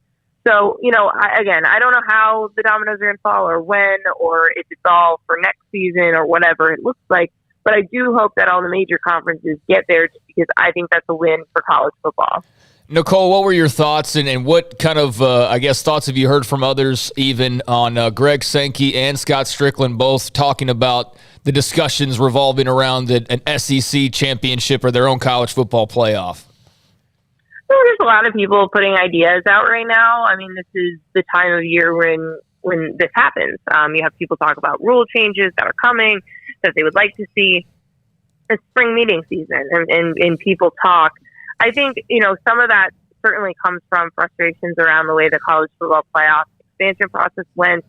I think that the people who were pushing it and were supportive of it got very, very frustrated by the end about, the unwillingness to reach a conclusion and to be able to work through issues to expand the playoffs. So I think, when you've seen Greg Sankey in the immediate aftermath of that, I mean, I was around them that day. They almost officially tabled it in Indianapolis, the championship game, but we're basically done with it. And, he kept saying, the SEC is fine at 4, and that, they were willing to come to a table. They were willing to compromise. Maybe they're not going to be willing to do all of that another time. So there has been certain rhetoric coming out of that league for a couple months now. And, everyone was really frustrated coming out of that process. And the SEC has been very, very vocal about, we don't need this, even though there's lots of benefits to tethering everyone together, having a true national championship. But, this is the time of year where people are frustrated, where people talk. It's never too surprising when people float anything these days. There's no way that anybody would support just one conference winning the national championship by themselves, is there? What do you mean? As far as who would have just the thought about the SEC at some point that, again, this is speculation. Hey, we're just going to have our own national championship. There's no way that would work, is there? Well, I don't think you could call it a national championship. That's what I'm saying. One league. So no. I think, the idea of a national championship is something that is obviously very important to a lot of people, and it's why everyone is connected. I mean, this is a really decentralized, deregulated space where you don't have, it's not like pro sports, you don't have a commissioner, you don't have all these things, but you have to have all of these different leagues in it to determine the national champion. I don't see how you could do that. If a league theoretically wanted to have, a bracket or whatever for its, it's postseason or conference championship. I mean, it doesn't really work in football because you're adding games, and we talk about wear and tear and health and safety stuff. But no, I mean, if one league tried to name its champion a national champion, I mean, I think there would be a ton of pushback to that. That doesn't make sense. Nicole Auerbach, theathletic.com, with us on Sikkim 365 Radio. Nicole, we were just talking to a guest a little while ago. We were talking about the NCAA and all the warnings that they had about what was coming down the pipeline. I mean, going so far back as the 2007 with the video game issues and all that. And then yet there was a reminder of, well, it's the schools that are making these decisions. So where does the conflict come into play as far as you hear all this frustration, and yet the frustration is coming from the people who, in theory, are the ones that are in charge, right? Yeah, I mean, I think there's two ways to answer that, because the question is really like, what is leadership? And after different rounds of frustration with Mark Emmert, you know, some people would say like, nope, this is on us. It's a membership organization. We're the schools, you know, we should have done more.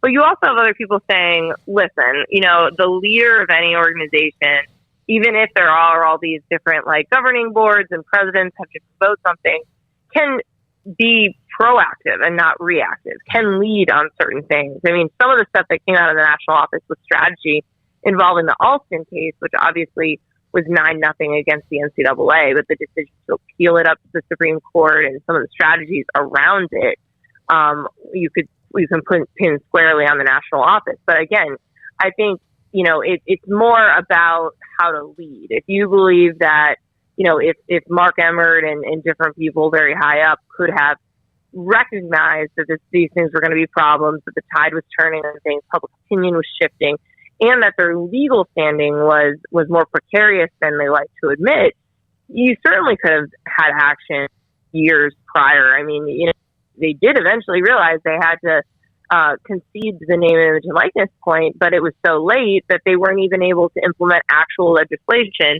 because it was coming in the wake of the Supreme Court case. And, you know, it had to be deregulated, it had to be all this. I mean, I think if you had been proactive in these spaces years ago, 5, 7, 8 years ago, you know, the bullseye is not as big on your back. And maybe you don't get to the point where you have federal and state legislators teeing off on you trying to make all of these laws, especially in NIL, if you've already changed the rule in that space. And certainly, you know, some of the legal challenges that have happened. So it's more just that where was the vision? Where was the leadership? Where was anything proactive, instead of, you know, boxing yourself into a position where you have state legislatures passing different laws. You have, you know, obviously everyone's kind of like begging the federal government to supersede that, but you have the judiciary department, the DOJ and states and, you know, possibly Congress, like determining your rules for you because you weren't proactive. I think that's something that everyone's frustrated with. And people, yes, even people who will say, you know, this was on us, I think will even acknowledge that there can be leadership and vision in the role of the NCAA president and the national office that wasn't there the last, you know, decade. Obviously, we're going to see new governance rules here in the coming months. How quickly do you expect to see a new president hired after that, or do you think they'll come before? I think that we're going to see more clarity about what the job is probably before they hire that. Because, again, like this transformation committee is trying to figure out, you know, what does Division I look like? Are there subdivisions? How do you structure the governance? I don't know if anyone would want to take a job like that. First of all, there's a lot of people who have already said they don't want that job, but without knowing exactly how it works and what you're overseeing. So, you know, obviously the way that they announced it was that Mark Emmert's stepping down effective next June at the latest. So I don't think anyone expects that it'll take all that long, but I also don't think that it's an immediate process because you are going through the governance reform piece. So, you know, I think any reasonable person would want to know who they'd be reporting to, what they'd be overseeing before they would take that job. So we'll have to see how all of that comes down, but I do think there will probably be clarity about, you know, Division I membership or, you know, again, some of the other rules around scholarships and staff sizes and stuff like that will probably be determined before we actually know who's going to be heading up that organization. Nicole, is there any issue that's on the horizon? I mean, there's a lot of issues in front of the big money folks right now, obviously, that have all kind of piled up on them, especially over the last couple of years. But is there another aspect of this that's not being talked about as much that you see coming down the train tracks? Yeah, it's the scholarship limit piece. One of the things the Transformation Committee is getting feedback on is a concept saying that, we kind of abolish scholarship limits the way that we think of them. And baseball is a great example of this, but it's not clear if this could be something that would implement across to all sports or just so-called equivalency sports that have partial scholarships. But think about it this way. Baseball has 11.7 scholarships. Why? Like, it's capped at this really weird number, and it's limiting money and opportunity for athletes, which now we know, obviously is a legal issue. So what if you get to a point where, you just totally reframe the way you think about it, and a baseball roster is, say, 30, and schools or conferences can decide how much of that they can offer in scholarships. So you could have, maybe the SEC says we really care about baseball. We'll let all of our members offer up to 30 scholarships, full scholarships in baseball. Like, basically the cap is the roster size, not some random arbitrary scholarship limit size. So that's something I think people need to start thinking about, because we're going to hear more and more about that. I think, again, it's not clear it's just for, Olympic sports or equivalency sports, but you could think about these things for football and basketball as well, which, again, I don't know if that's what ultimately some of these changes will impact them, but you could make the same arguments about the way that they're structured, the way that you make it against baseball. So I think thinking about stuff like that, that's like legal issues, antitrust issues, because it's arbitrarily capping money and opportunities for athletes because it's cheaper, because it's easier to regulate, because, quote, like, competitive balance, when that doesn't exist anyway. But you'll see loosening of stuff like that, where it simplifies it to just say, like, here's your roster minimum or maximum, but also, why would you, if this whole enterprise is about creating opportunities and scholarships for high school athletes, why would you cap that at something so low? So I think thinking about stuff that way, in terms of not just like, oh, it's easier to manage to have these rules, but to say, what are antitrust issues? What is the most fair thing to do for the athletes, especially in cases involving literal money in their pockets? Those are things that are going to change. So I think scholarship limits is the big thing that people haven't quite realized is coming down the pipe. Nicole, it used to be where we just covered games and talked about results and scores and stats and stuff like that. It is amazing how much has changed and how much has been on the line, and what's still to come in the last year or two. Is it sometimes for you, you covered it on a national basis, we covered in a way that way here with our show, with fans from all over the place, coast to coast? Is it sometimes just almost like a blur? Yeah, I mean, these off seasons have almost been busier than the season in the last couple of years. So it'd be nice if people took a break for a couple of weeks, let everybody go on vacation and breathe a second. But I don't think that's coming, because, like you said, change is coming really fast, coming in a lot of different areas all at once. In any other off season, like one rule change, like the divisions and conference championships or the initial counters, like, would be the main story of the off season. And here it's one of many. So it's a lot to keep up with. A lot of things are changing, and they're going to keep changing. Thank you, Nicole. Appreciate your time as always. Nicole Auerbach with the athletic.com, covers college football and covers college athletics. Dr. Linda Livingstone, Baylor president, involved in a lot of this, will join us in about 15 minutes or so. All right, when we come back. About I guess we can update the Big 12 tournament when we come back. Yeah, you want to break here, Paul? Yes, break here. We'll come back. We'll update the Big 12 baseball tournament. The third game is underway, among a couple of other stories happening. Sikkim 365 Radio, 365 Sports. And back in a moment. Dr. Kent Petty can help you become the high-performance man that you want to be, need to be, and perhaps, as you've gotten older, used to be. What do I mean? 1 out of every 3 men have symptomatic issues of low testosterone. What that means is your testosterone levels drop as you get older. 1 out of every 3 men. Maybe that hasn't happened to you. Sleep, energy, weight gain, your sex drive is just out of whack, if at all. Maybe it's gone. That happens. It can be embarrassing. You can be ashamed by it. You don't have to be. Look at all the commercials now that you watch on television with all the various ways to handle ED. Dr. Kent Petty can handle that for you as well. Here's what you can do. Go to his site, pettycliniclowt.com. Top left-hand corner, email and a phone number. Contact them. Tell them I sent you.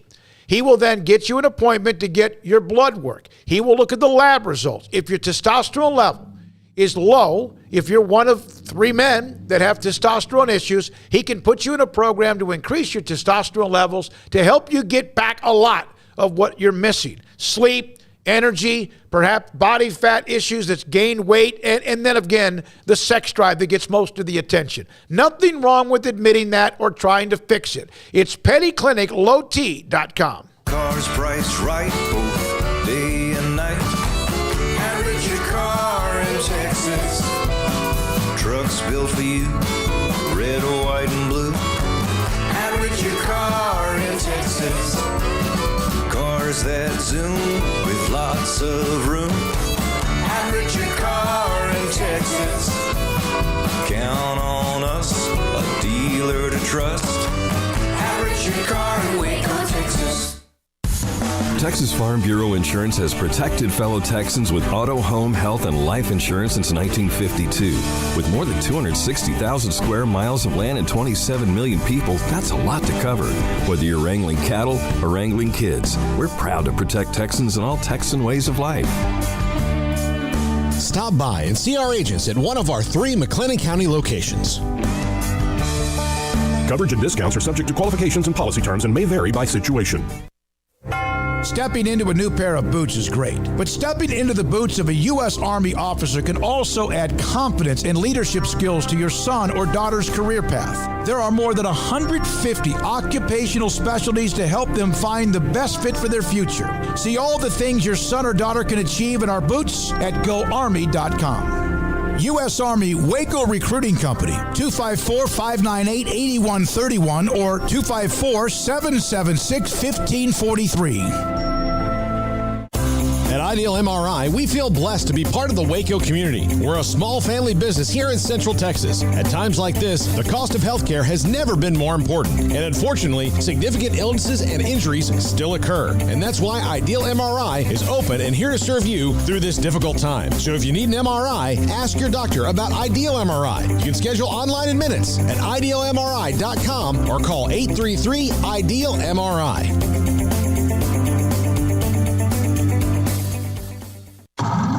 It's plain and simple. Waco Custom Marketplace is the one-stop shop for what you need for tailgating, from charcoal, cold beer, and wine.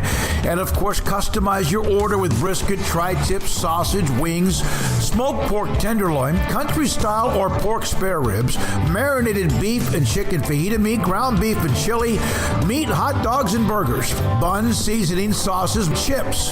There's fresh baked bread and kolaches every day, breakfast sausage links.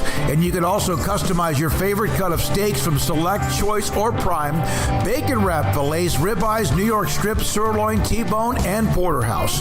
Full-service butcher shop includes pork, poultry, beef, chicken, and seafood, serving Waco restaurants and families since 1940. Your one-stop shop for beef, pork, poultry, and seafood needs. Waco Custom Marketplace, 425 Lake Erie Drive, or WacoCustomMarketplace.com.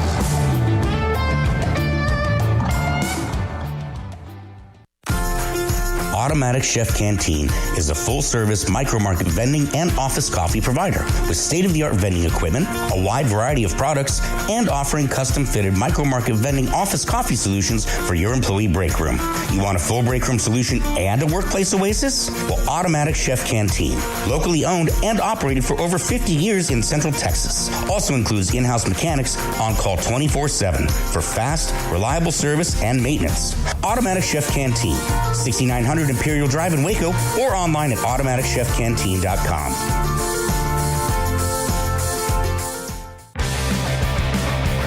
Welcome back to Sikkim 365 Radio. The Sikkim 365 Radio app is sponsored by Alan Samuels Dodge Chrysler Jeep Ram Fiat in Waco, your friend in the car business at Loop 340 and east of 84. Come by. Let's be friends. Thank you for watching, listening to what we do on Sikkim 365 Radio, 365 Sports. Just a couple of nuggets here, and then Dr. Linda Livingstone of Baylor will join us at the top of the 5 o'clock hour. Yeah, I haven't seen an updated score in the last 5 minutes or so, but Texas Tech was leading K-State 3-0, scored 3 runs in the second inning to take an early lead. So if that's been updated in the last, 3-0 still in the top of the 4th inning after Texas Tech scored 3 in the second. So Red Raiders are up early, and also Baylor softball, who, I've kind of seen the enthusiasm levels not really that high, I'd say, this year. That would be fair to say. But they got invited. I thought their season was over after the Big 12 tournament, but they did get an invite to the NIT of softball. And they actually won a couple of games now, and they come back to win 5-4 today over Kansas. So Baylor softball will be going to the NISC final, or the National Invitational Softball Championship final. So we've seen the NIT work for basketball. Scott Drew and them, they kind of got on their run when they won that NIT championship, quite frankly, or that helped spark them during a time when they weren't making the tournament. And so we've seen, others go on and win the NIT. So for Baylor softball, not at a bad consolation prize. There's still one more game to go, but 5-4 today over Kansas to get to that final. So, yeah, that and 3-0 Tech over Kansas State. Yep, there we are with the Big 12 tournament update. Baylor lost 4-2 to TCU. Texas beat Oklahoma State 4-0 as the first round. Double elimination as the first round continues on right now. So, West Virginia got the commitment from the 4-star receiver.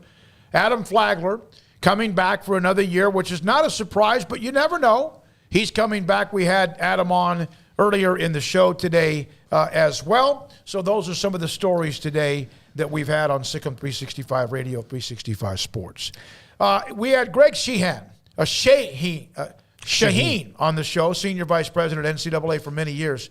And we wish we could have had more time, but because of the way the schedule was, I am going to record something with him either later on tonight or first thing in the morning. And if you have questions you want to ask him, that if you listen to the segment, I will do that. You can email me. I just put it up in the chat room, my email address. If you want to do that, we will ask him 3 to 5 other questions and try to run that for tomorrow's show. Yeah, you can ask him why, or is it fair to lay all the blame on the feet of the NCAA when, again, as he pointed out, it's the schools that are in charge. And yet the schools are the ones complaining about the NCAA, and yet they're the ones basically telling the NCAA in so many ways what to do ultimately. So I would like that explained a little bit. I'm like, that doesn't make sense. I mean, it makes sense, and yet it doesn't make sense to me. So something along those lines, if you catch my drift, I will.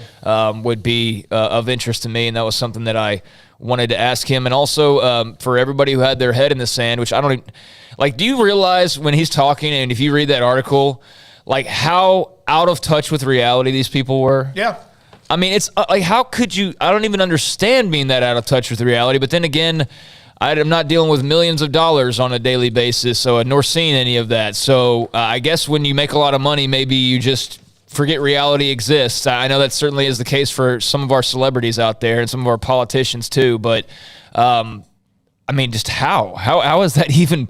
How could you just say, no, name, image, likeness, that's not Ed O'Bannon because I say it's not? The level of arrogance and borderline stupidity to sit there and just deny that because, well, I just want to, versus the reality of, no, that's definitely that guy, and that's definitely Ed O'Bannon, and that's just unbelievable to me. That's just to be that disconnected. That's unbelievable to me. If I went into court and I said, Craig, is this the car that is your car, the getaway car in the robbery? And you said no. And I said, well, it's your license plate. It's the same color. I think this is a picture you're driving it. Why is this not your car? And you responded with, because I said it not. Yeah. It's not. People be like, well, he's free. No further questions, Your Honor. Well, we can't argue with that. I mean, that's what I'm talking about. Just how could you be that dense and naive? And I guess really the answer is that when you got away with it for so long and you really were always allowed to pretty much do whatever you wanted to do and take as much money as you wanted, no matter all of the warning signs, well, that's where you land in a spot like this. Yeah. And that's why they're in the position they're in as well. So I just put that up on the chat. When we come back, Baylor President Dr. Linda Livingstone, she'll join us, Sikkim 365 Radio, 365 Sports.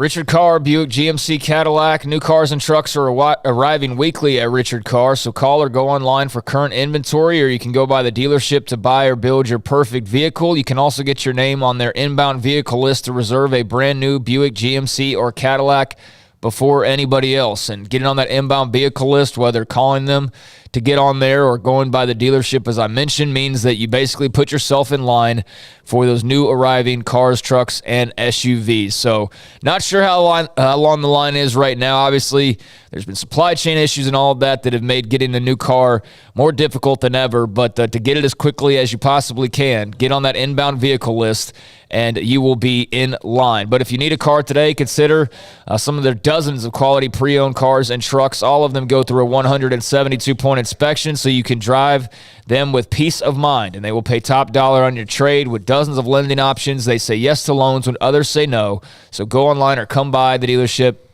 to check out their inventory today. Richard Carr has been serving Waco and Central Texas for over 23 years. They offer award-winning service from their collision and service center, and they are the dealer you can count on for great deals and superior service for the life of your car. So trust the good local people you can count on. Richard Carr, run by proud Wacoans, proud Baylor Bears. Log on to richardcarr.com today. Call now or go see them now off Highway 6 at the Imperial exit.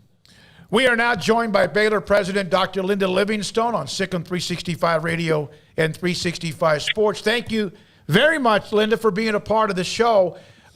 It's been almost 5 years, I believe, since you were introduced as the president. Can you even try to comprehend all you've seen, not just at Baylor, but also throughout college athletics in those 5 years?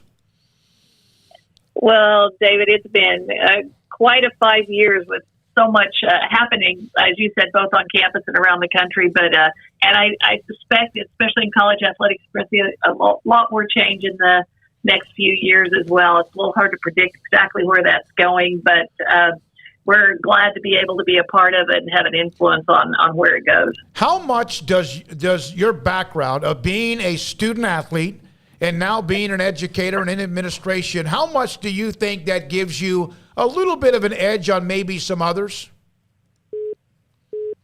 I certainly think it's an advantage because I sort of understand maybe at a bit deeper level, having been a student athlete, having a daughter that was a student athlete, kind of what's going on kind of from the inside out. And so much of what we're talking about is how we better support our student athletes, kind of comprehensively.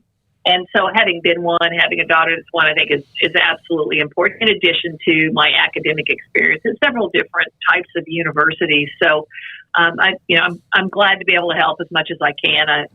These are hard issues and big challenges, but got a lot of good people working on it that care a lot about higher education and college athletics. Dr. Livingstone, you were on the transformation committee of new governance in the NCAA. Obviously, the president's position is open, and before that job gets filled, people need to know what that job is going to be. And I'll just ask you, what do you think that job will be now compared to what it has been in the future?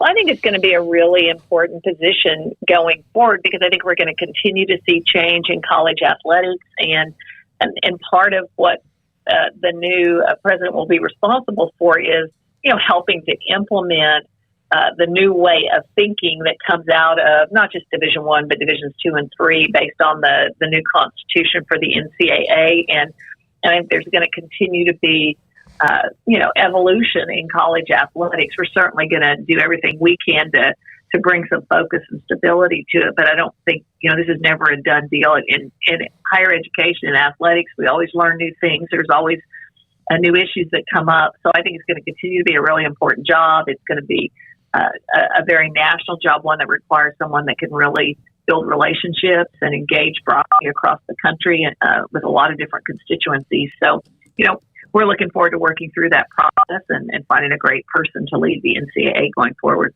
Through all of the issues that are being discussed right now and being sifted through, is there one that you feel is the paramount of concerns as opposed to maybe perhaps others that are important but not quite to the level of maybe one in particular?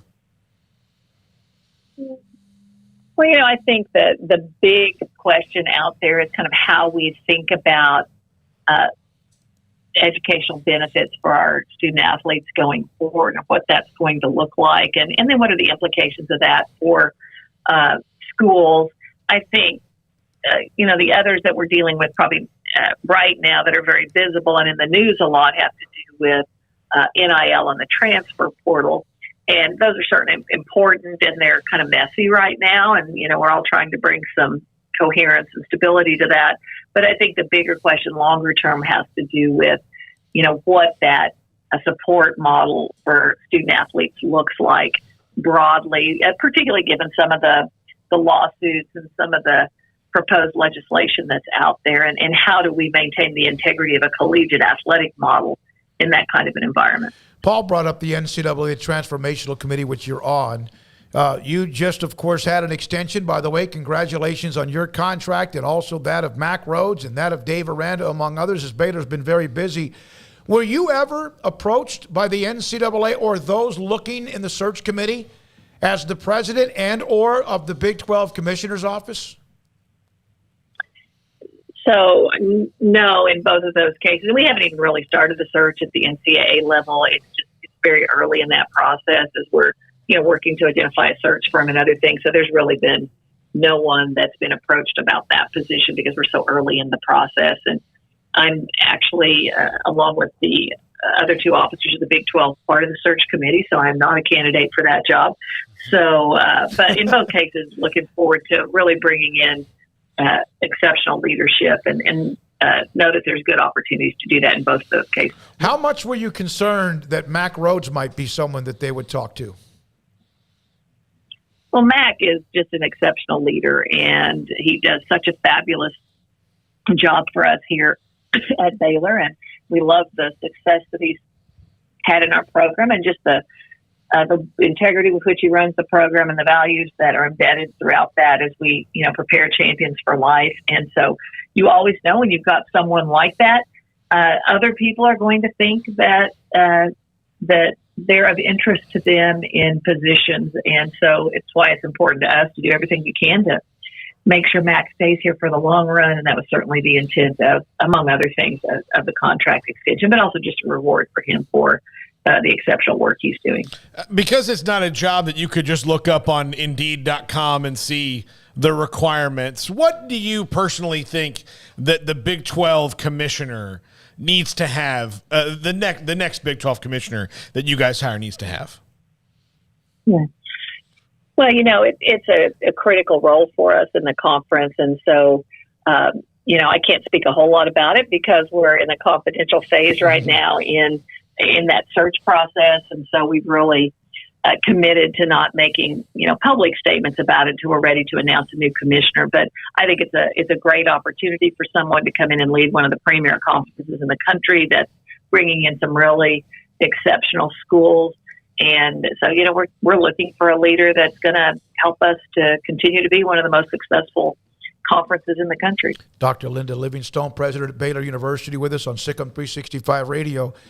There's a lot of arrows, being thrown at the NCAA with Mark Emmert. He's on his way out, and so much of this. Is it the NCAA who's at fault, or is it the member schools who actually the NCAA works for?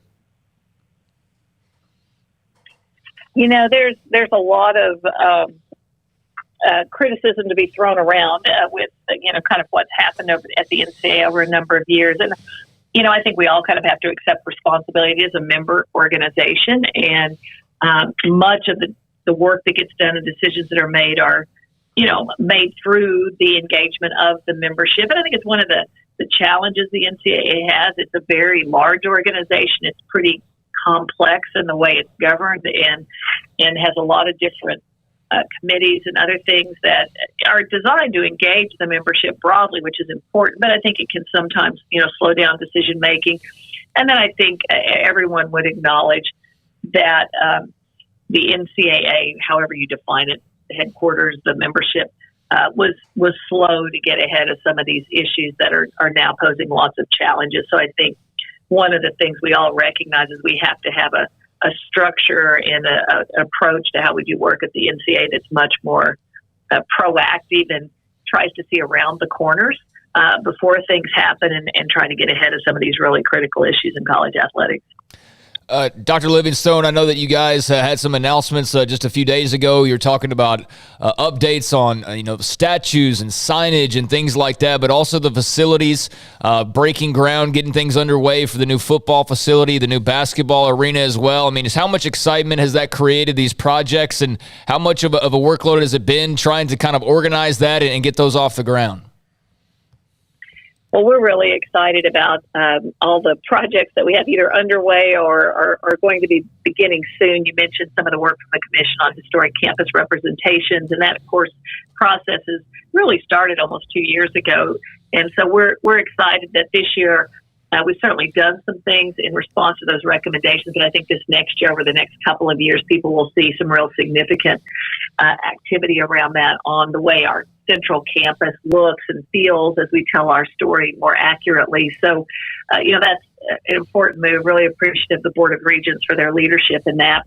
And then, of course, the Mark and Paula Hurd Welcome Center, it looks different every single day as you watch it go up right there at University Parks and I-35. It's a fabulous facility. We took the board there and did a little walk through, and Paula Hurd was with us. It was really moving for Paula to see it and to sign one of the light pillars because that's just so meaningful to her. And so we're very excited about the way that's going to change the face of the front door of campus and the impact it will have on student recruitment, on our alumni, and so many other ways.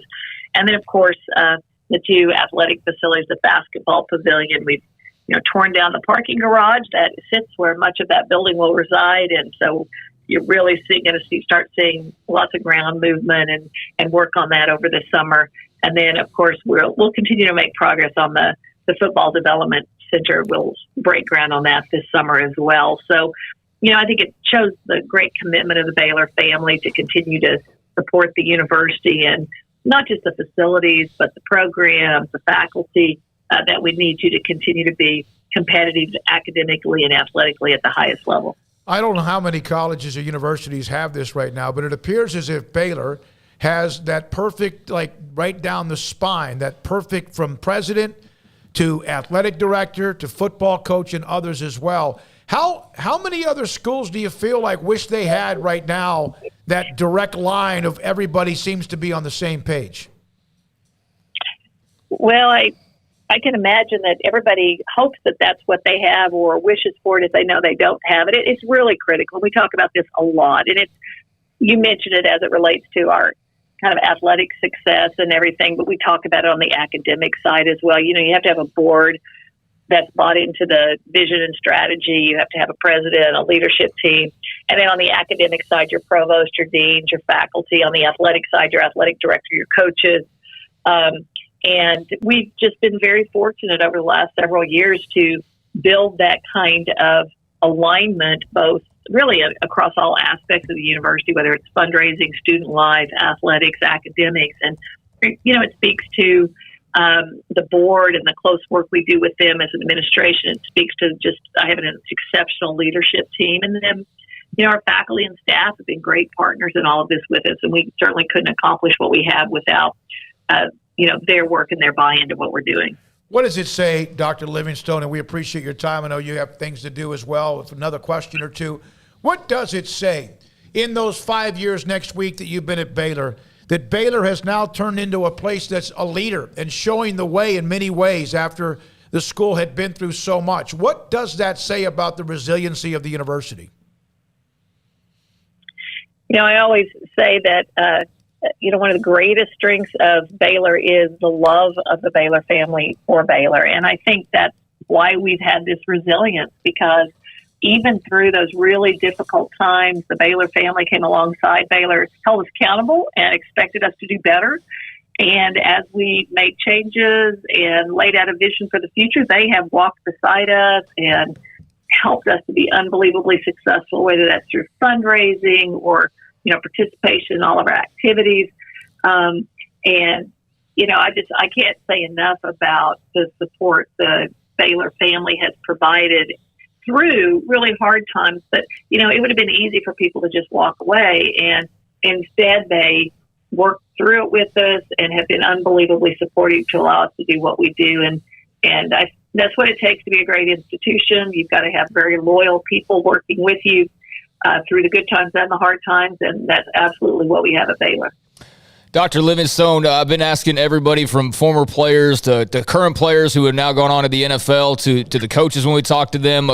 Last season obviously was very special in football, and they've got to turn the page and look at next season already. But I don't think I asked you this when we last had you on in January, but what were you doing? What was going through your head at AT&T Stadium against Oklahoma State, who I know, your alma mater, but as Jaron McVay makes that play, kind of Cinderella moment, can you just kind of put us in your shoes there and what was going through your mind? Yeah, I was, watching that like everyone else, and you're thinking, there's no way we can do this 4 times in a row. And we'd already done it 3 times, right? Like, how can we do this 7 times in a row? And you just watch it, and it's almost like one of those things that you replay in slow motion in your mind over and over. And you just watch it and you go, oh my God, he's going to make that corner. He's going to make that corner. And then Jaron gets to him, and you're watching and you're looking at the referee because you're kind of going, did he really not hit the pylon there in the corner? And then when the referee calls it off, you're like, oh my gosh. And everybody around us went nuts. It was just so exciting. And of course, we show that highlight a lot, and it will always be probably one of our greatest highlights ever in athletics at Baylor. And every time I watch that, I still have this knot in my stomach, like, oh my gosh, he's going to score. He's going to score. I mean, it's almost like you still can't believe he doesn't score even though you've seen it 100 times. Yep. You were there live in person. You still think he might accidentally reach over. And then you wondered if the pylon even wobbled, it might have been the ball, but it could have been the air. It could have been anything, but what a moment. The NIL, and you've discussed a lot of things in my last question for you. The NIL is obviously right now, it's been described as the wild, wild west. Is there any chance whatsoever that genie, at least part of it, a body part of it, can get back in the bottle and maybe have more guardrails in the future? Well, that's certainly what we're all working on, is to one, we've learned a lot from the process. I don't know that we should be surprised by what happened, but I think we've learned a lot, and it's helped us understand, where the problems are and where we need to try to put some guidelines or guardrails around it that will help us manage this better going forward, so that it's a fair process. Student athletes are truly getting legitimate NIL money for legitimate activities they're engaged in that add value, and then it's not used as a pure recruiting inducement, which it was never intended to be. That was never what anybody was asking for, even folks outside of athletics. And so, we sent out the board put out some guidelines recently to reemphasize what the policy was and what should and shouldn't be happening, and it gave the enforcement staff some guidance. But I think we're going to have to continue to work with universities and athletic departments and their compliance staff to educate and help student athletes understand what's expected. And, and we continue to have conversations about whether any legislation could be helpful or not. And I think as people have seen what's happened, it gives you a better sense of where the challenges are and where there are opportunities for us to try to align things better with what the actual real intent of NIL is. So, and it's been perverted some in some instances. I do think in most cases, for most sports, it's working like it's supposed to. We hear about the really high profile ones and the ones that are probably a bit out of the lanes of what's intended.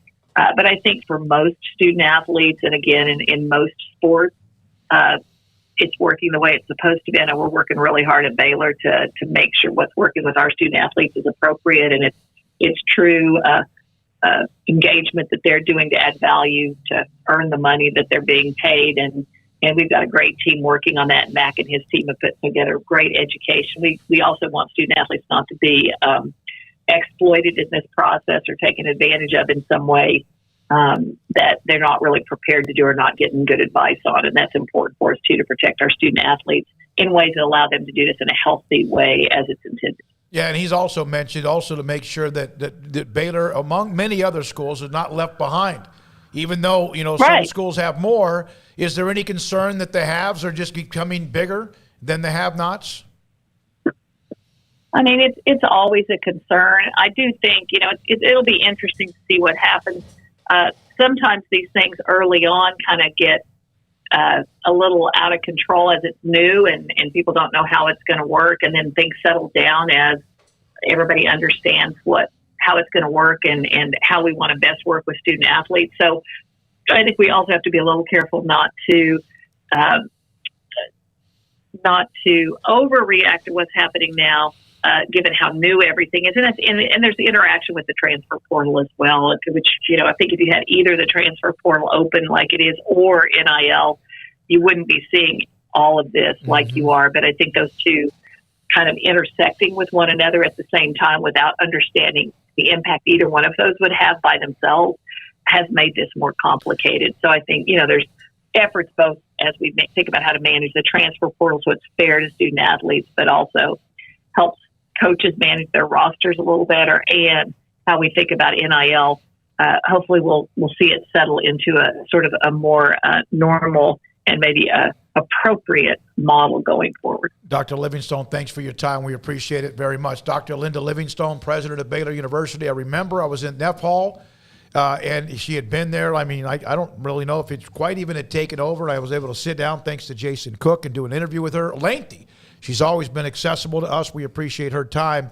By the way, somebody asked me about the Robinson Tower, and as far as what it's next, like who will be leaving there for what is the Hurd Center.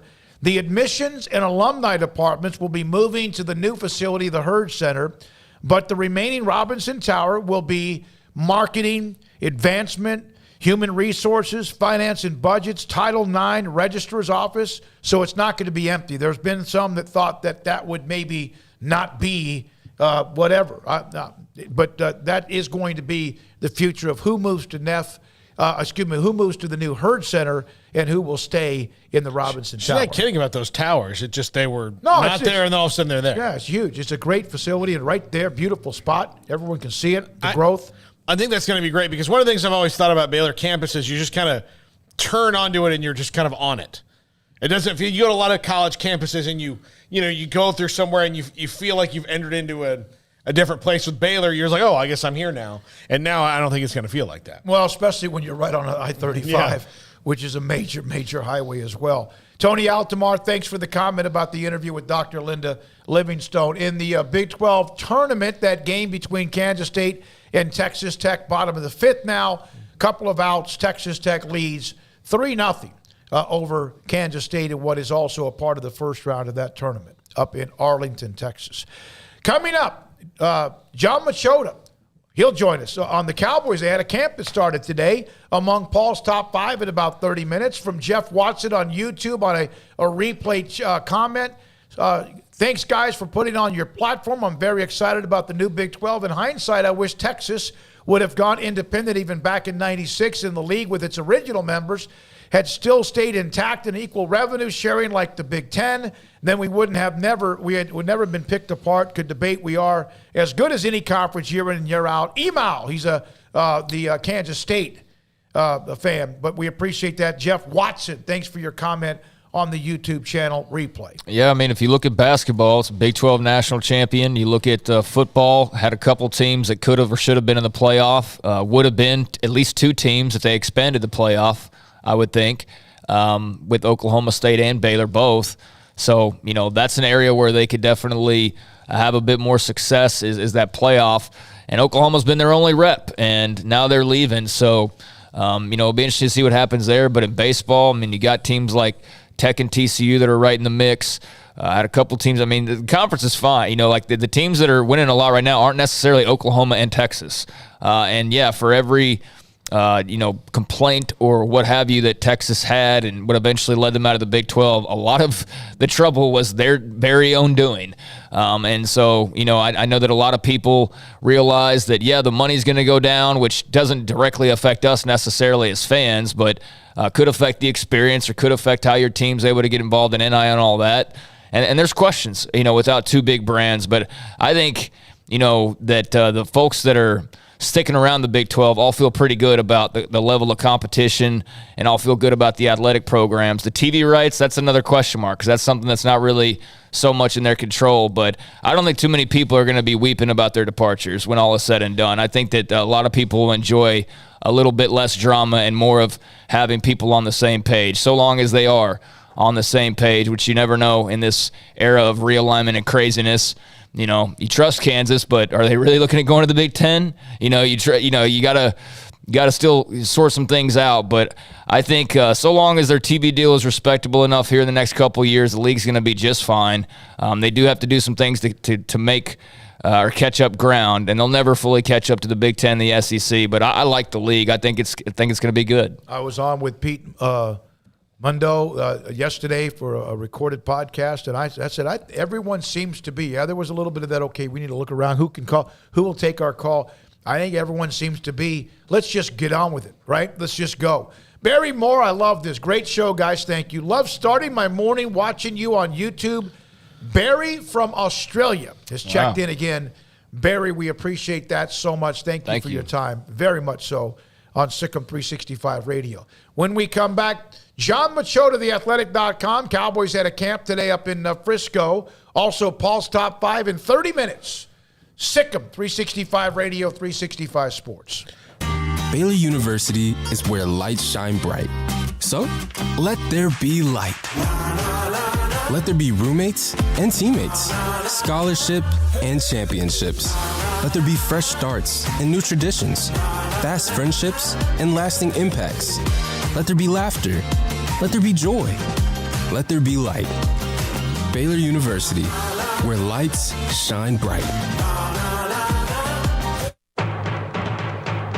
The Memorial Day sales event is here at Allen Samuels in Waco.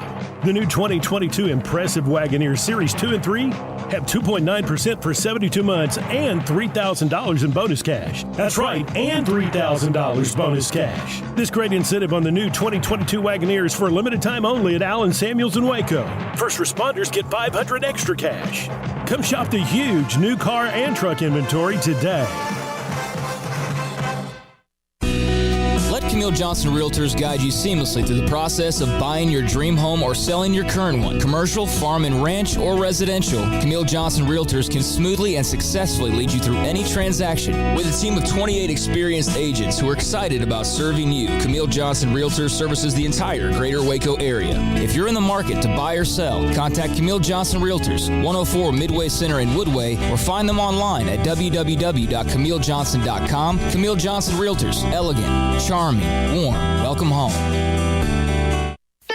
Don Humidor, your home with a 48-foot walk-in humidor with the elite cigar brands from around the world, including the #1 cigar of the year, Aging Room Cuatro Nicaragua. Plus, they have the great brands like Macanudo and Artur Fuente, Rocky Patel, Aston, and so much more. CBD, great for sore muscles, aches and pains, sleep, Vita Dreams, and anxiety, mild depression, general health and wellness. Their staff very knowledgeable on the subject. If anyone is curious about CBD, ask Carol and Ashley. Don Humidor in the Townwest Shopping Center off Valley Mills in Waco. The secret to living your best life is pizza, obviously. Golden crust made from scratch, 3 fresh signature cheeses, and the toppings, crispy Old World pepperoni, savory Italian sausage, bacon. That's called a dream team. Find everything you need to live your best life and more at Marco's Pizza. Owner Bob Mock has been delivering pizza since 2001 and is the proud owner of 4 locations in Waco, Belmead, China Spring, Woodway, and soon to be open in Robinson. Marco's. Pizza lovers get it.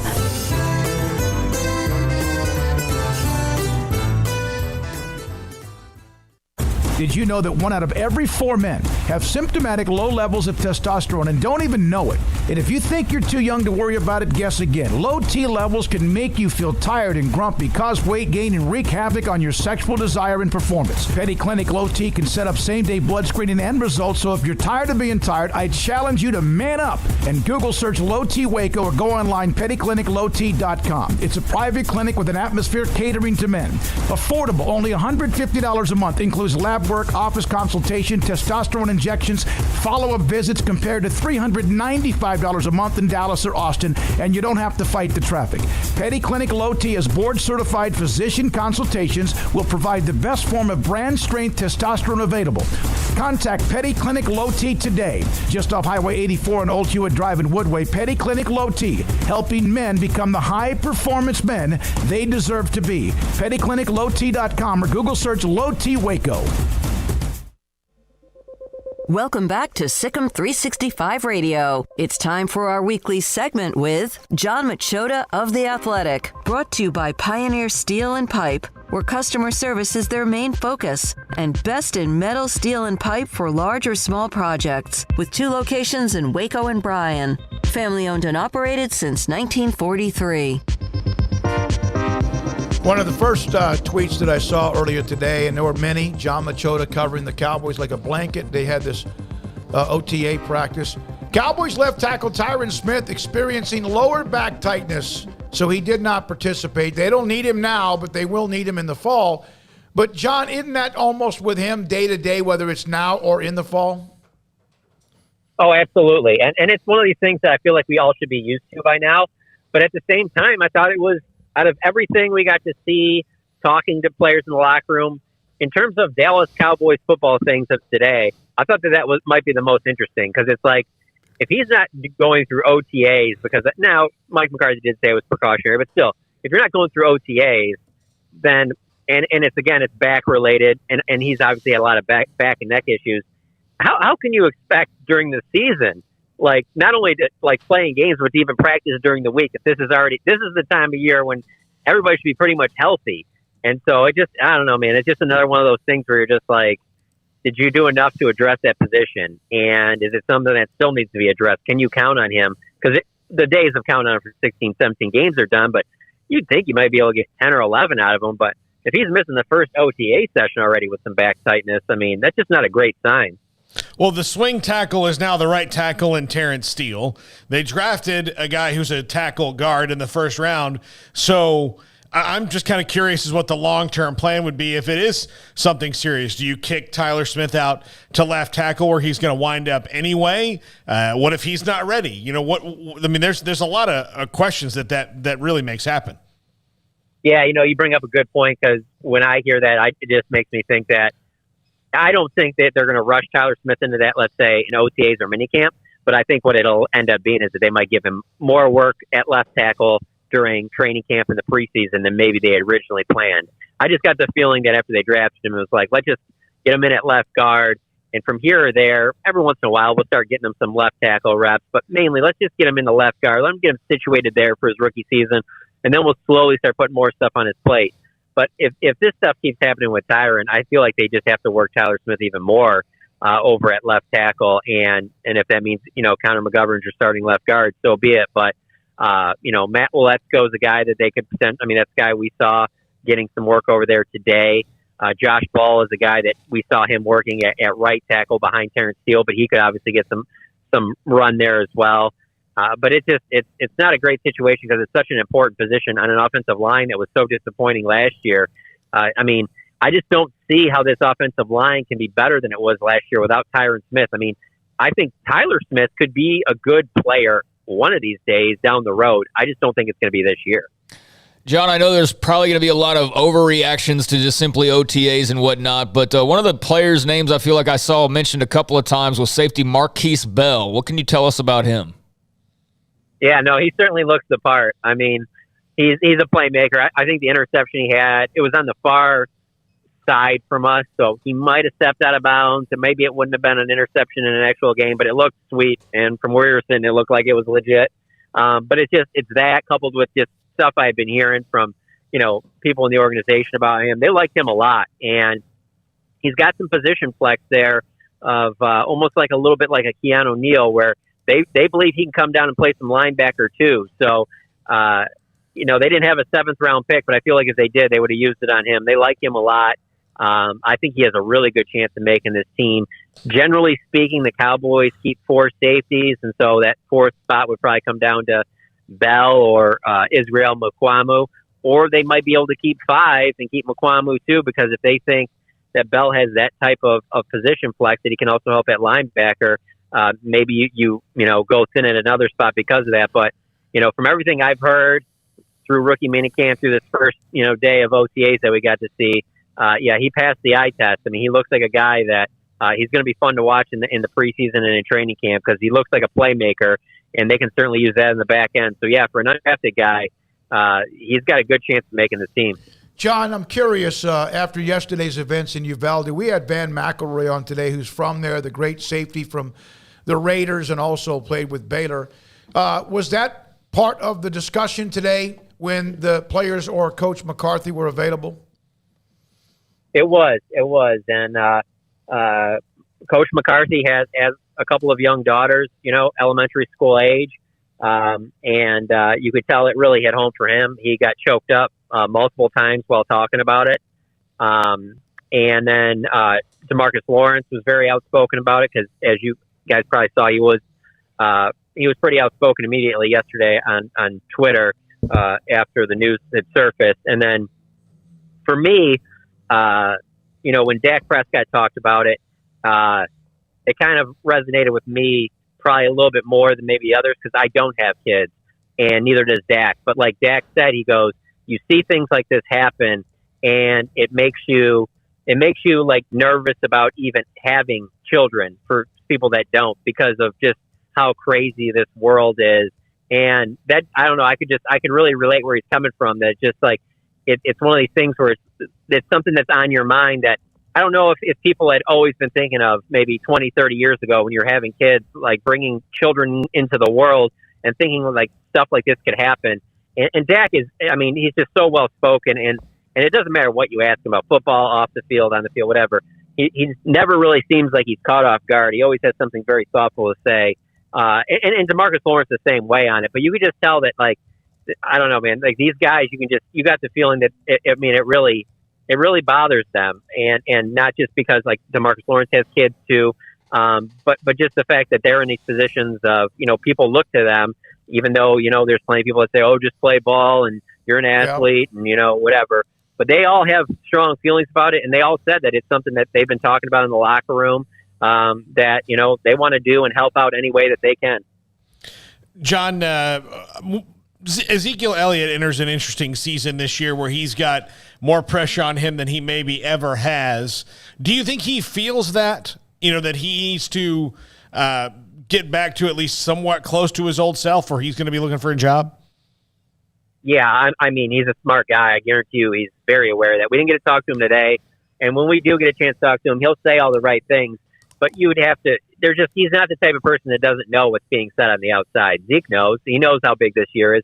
He knows that the way his contract is and how they can move on from him in the offseason. Heck, his locker was 3 spots over from Amari Cooper's. And that's the guy that's been in the locker room for a decent amount of time since Zeke's been here. And he sees that, Amari, it's not like Amari had a bad year last year, but Amari didn't have a good enough year for the Cowboys to feel like he was worth continuing to pay what he's getting paid. And so you can certainly see if Ezekiel Elliott doesn't have a big year, if you're Ezekiel Elliott, why wouldn't you sit there and go, well, they'll be thinking the same thing about me if I don't put up these big numbers. And then on top of it, you're a running back, and everyone sees across the league how the positions become so devalued. So, there's no question that he has to be aware of that and know that this has to be a big year for him. But with me, I personally think that it comes down to a health thing. If Ezekiel Elliott's healthy, I think he can take care of business. I still think he's got tread left on the tire, but he can't have, partially torn PCL, ligaments in week 4 and then play the rest of the season out with it. I don't know Bo Jackson in his prime. I don't know if he would have been able to be very productive through that. So, it really is going to come down to health, but that's the nasty part about the business, is that he can do everything right in the off season and he can get into the regular season. He can play good for 4 or 5 games. He suffers some type of an injury and then the numbers just don't match up. And then he's not a Cowboy in the off season, but that's just the way that the game is. And that's how things go. But no, there's just no way he's not aware of how big this year is for him. Is there video evidence that, and we could see that he was, again, like most running backs, probably started to get beat down a little bit, plus of his age and the tread on his tires. Were there some, video evidence of a play that may have been pretty good with him in September that by mid to late October, whatever, it just was junked up and he couldn't get the hole? And I don't have a play per se right off the top of my head that I can think of, but there is just something about when you watch Ezekiel, like right now, or in training camp, or even early in the season, not just this year, but the last couple of years. And he just, to me, his quickness, his lateral movements, they remind me of like 2016, 2017 Zeke. And then you get into the season and maybe a month in or so like that. And obviously now we found out after the season was over that injury actually was suffered in week 4. He just doesn't look as explosive. And I know that might be too simplistic, but that's how it is. He just doesn't look like he has that extra burst. There was a time when in those first couple of years where, he was a legitimate home run threat, and you just really don't see that anymore. And then the other thing is too, is like when you did see him like that, generally speaking, it came off of a week where he hasn't played the week before, whether it be a bye week or they sat him the week before, or, they had something, week 1 or something like that, where they didn't play the week. That's usually when he looks like himself. But I don't know. Zeke to me is just an example of how you just can't be this like Jerome Bettis, like battering ram running back in the NFL and last very long. I go back to that very first time where he, kind of exploded on the scene for the Cowboys in that preseason game against Seattle, up in Seattle. And he's putting his head down and lowering the boom on Cam Chancellor and Bobby Wagner. And he's showing you, hey, I'm here, Earl Thomas. It's just like, yeah, and that's impressive. And you can do that for a year or two, but to have any longevity at that position, you have to be a guy that makes people miss. And just frankly, in the last couple of years, Ezekiel Elliott hasn't made enough guys miss. So one more thing, Dak Prescott has a new locker room neighbor. Is that correct?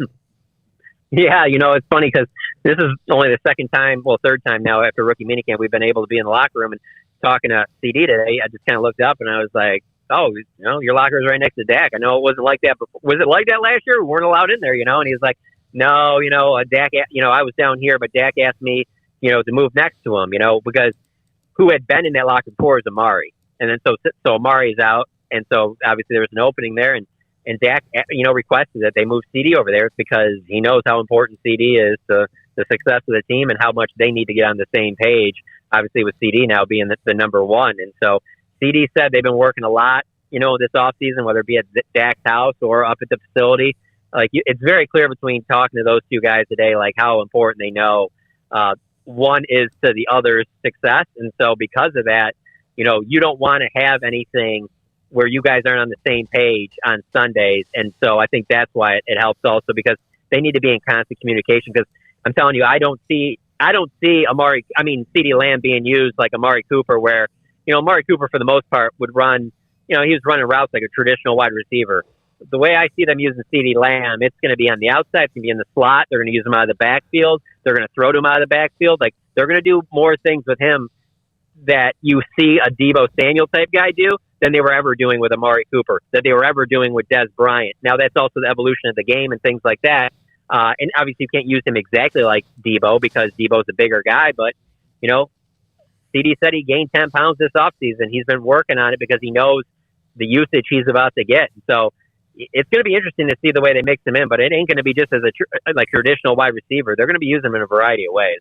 Thanks for your time, John. As always, great stuff. John Machota, theathletic.com, covering the Cowboys in the NFL and also part of our show Wednesdays throughout all 12 months of the year. I wonder, he's not Deebo Samuel because there's maybe only one of him, but there may be a way for them to try to mix in a little bit with him getting the ball in his hands from different ways, different angles, not just down the field, but maybe around the line of scrimmage. I just don't know how much he would hold up to that. Well, I do wonder how much the offense morphs in that they're going into a year where they have to prepare as if Zeke is not the same. And I think last year they prepared that Zeke was going to be Zeke, the one that they knew. Now they're going in, they have to prepare that if he's not the focal point of the offense, and how much more creative does that make you get? Because if you watch the Cowboys early part of the season last year, they have the most creative offense in the league. Zeke starts to get banged up, and their offense isn't really that creative anymore because it was all kind of based around, as long as we have Zeke, we can do all these other things with all these great wide receivers we have. But once Zeke got banged up, it changed everything. And they were even reticent to turn over things to Tony Pollard, for whatever reason. So they they went from having this great, diverse offense to, you kind of know what's going to come. Here's from Clarence Hill, who was at that high school, or the Texas Sports Hall of Fame induction on Saturday for Shireen Williams. The increased use of plan of Tony Pollard, full effect at Cowboys OTAs. They opened team drills with Pollard on the field with Ezekiel Elliott and Pollard lined up in the slot. Again, it's OTA, but still they are working and tweaking a few things along the way. When we come back, Paul Catalina's top 5. Emery Winter today, Jack McKenzie today, and Garrett Ross today. Sikkim 365 Radio and 365 Sports. Parenting is full of surprises. You never know what to expect. So after our son was born, I called my Texas Farm Bureau insurance agent to set up a life insurance policy in case something happened to me. Sawyer is now 2. And we'll soon have a sister. There's no one else I would trust with protecting my family. Stop by and see our agents at one of our 3 McLennan County locations. Coverage and discounts are subject to qualifications and policy terms and may vary by situation. It's plain and simple. Waco Custom Marketplace is the one-stop shop for what you need for tailgating, from charcoal, cold beer, and wine. And, of course, customize your order with brisket, tri-tip, sausage, wings, smoked pork tenderloin, country-style or pork spare ribs, marinated beef and chicken fajita meat, ground beef and chili, meat, hot dogs, and burgers, buns, seasoning, sauces, chips. There's fresh baked bread and kolaches every day, breakfast sausage links. And you can also customize your favorite cut of steaks from Select, Choice, or Prime, bacon wrap fillets, ribeyes, New York strips, sirloin, T-bone, and porterhouse. Full-service butcher shop includes pork, poultry, beef, chicken, and seafood, serving Waco restaurants and families since 1940. Your one-stop shop for beef, pork, poultry, and seafood needs. Waco Custom Marketplace, 425 Lake Air Drive, or WacoCustomMarketplace.com.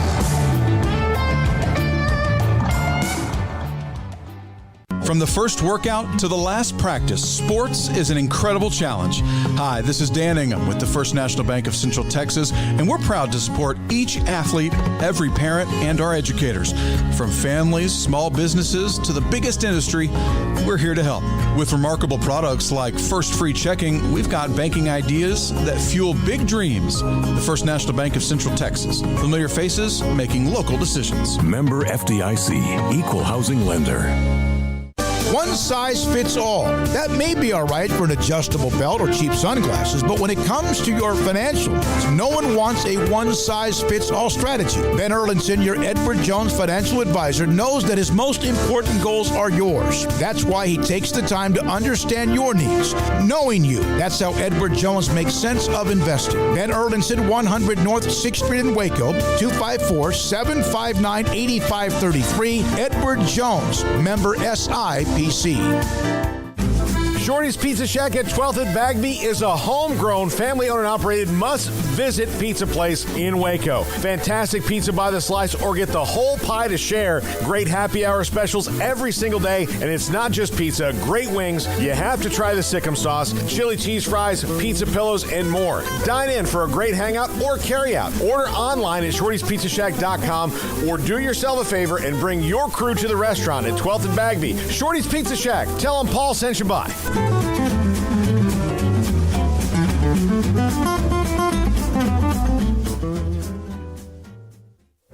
Stepping into the boots of a U.S. Army officer can add confidence and leadership skills to your son or daughter's career path. See all the things they can achieve in our boots at GoArmy.com. U.S. Army Waco Recruiting Company, 254-598-8131 or 254-776-1543. This is Paul Catalina's Top 5 at 5:55. All right, a little early today for the Top 5 at 5:55. I'm running this ship, baby. We're on time. I think it's as much that this has been still a busy news day, but not as busy as we've kind of gotten accustomed to. Yeah. We've typically had some bombshells, dropping left and right. So it's kind of gone by a little bit quicker. Tech, by the way, 5-0 over Kansas State. They're in the top of the 7th. Yeah, that's not going well for. Well, I saw they call one of our listeners on the talk on the chat room called them the Bat Cats. The Batcats, yeah. Well, they need those bats to start working here pretty soon because they're running out of time. Just a couple innings left. But, I do want to mention one thing I was reading during the break. I know this came out a little while ago, but Lane Kiffin's comments on NIL, that could be something we discuss tomorrow because he had some interesting quotes earlier today. Thank God he's still coaching. Yeah. Thank God he's coaching. Yeah. All right, the top 5 first-year head coaches in the best position to win. We do this now post-spring and mostly post-transfer portal. We still got some dominoes that can fall, but the major ones have fallen. Number 5, Mario Cristobal at Miami. Now that Miami is fully backing with NIL, and we'll see what happens with the facilities. That's such a sticky wicket. We had Craig and I had a Christopher Stock on about Miami, and I said, what about the stadium on campus? And he kind of gave the party line of like, look, they play in a world-class NFL stadium. Why would they move? And I was like, my brain was like, because no one goes. But also no one probably goes because Miami hasn't been that good for the last over a decade. So almost 20 years, really. They've been very average. So, but Mario Cristobal steps into a situation where he's got the full backing of everyone, top to bottom, president, alumni, fans, everybody. And plus the NIL at Miami could kind of get crazy. And they're trying to help them spend their way back into relevance. Yeah, and then plus he's just a damn good football coach. I mean, from what we've seen, he's got a lot of experience now at this point, and I think he had Oregon headed in a pretty good direction. I mean, granted, that wasn't a team he took over that was in need of like a massive rebuild by any means, but did a good job with the Ducks, and they certainly appeared to have wanted him to stick around and finish what he started. But obviously, home came calling, and we know what happens sometimes when home comes calling. But yeah, I mean, they're benefiting from NIL and not just in football, and I think they will continue to. But there is an excitement and a little bit of a buzz with Miami. Just 7-5 last year, second in their division. So not a terrible year, but 7 wins. I mean, that's eking out a bowl game basically. So I'd expect a much different tune from them this season. Yeah, number 4, Dan Lanning at Oregon, the guy who takes over for Mario Cristobal. I think he's a defensive genius, and he comes out of a defensive geniuses tree and Kirby Smart. That is something that you don't really talk about Oregon that much. You talk about defensive, framed football because they've been such an offensive juggernaut. Most of the times they've been good, but he takes over a team that was, even despite some transfer portal departures, was pretty loaded. And not only that, I like Bo Nix going up there with Kenny Dillingham. I think that's going to work out well for them in the Pac-12. I think the Pac-12 is going to be a really interesting league. One of the other coaches on this list is probably kind of obvious, but look, if Utah pretty much set up to be back what they were last year, and then of course you add in some of the other things. But I like Dan Lanning at Oregon. I think he'll pretty much hit the ground running. Yeah, he was a guy who benefited from Mel Tucker going to Michigan State. That turned out to be great for Michigan State, turned out to be great for Georgia, and now you hope that, if you're a Ducks fan, it turns out to be great for Oregon this next step. But, yeah, I mean, he did a good job with the Dogs, obviously, helped put them over the top and to where they are right now, finally being able to celebrate a national championship for the first time in, decades. But Oregon, everybody seems to do well there for the most part. I mean, I know there's been some misses, but I mean that they've remained a steady program throughout it all. They've had multiple coaches now at this point since they really got the ball rolling back in the early 2000s, and they've been able for the most part to just maintain a steady level of success no matter how many times somebody different walked through that door. So I look at them. I mean, they're one of the biggest brands out there. I'm surprised, I really am, that we haven't heard way more about them in NIL.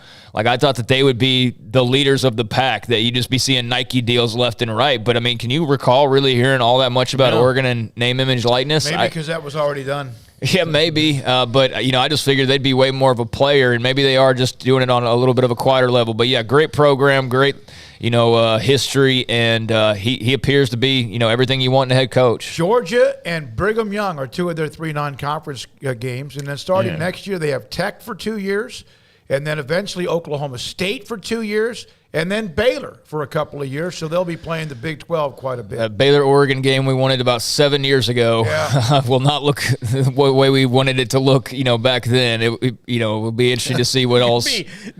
Instead of Art Briles versus Chip Kelly, it could be Dan Lanning versus Dave Aranda, 2 coaches that could afford. I mean, it could not be more different than the other ones. So, yeah. By the way, I wonder if you go to Oregon and they're like, hey, here's some brand new Nike shoes. You're like, I really I'm a big Reebok guy. Like, No, not anymore. I don't think you go to Oregon if you are a non-Nike guy. Yeah. No. Number 3, Brian Kelly from LSU. I wrestled on this one a little bit. He's got to remake a roster almost completely. He hasn't settled on a quarterback, although I think it's probably going to be Jaden Daniels.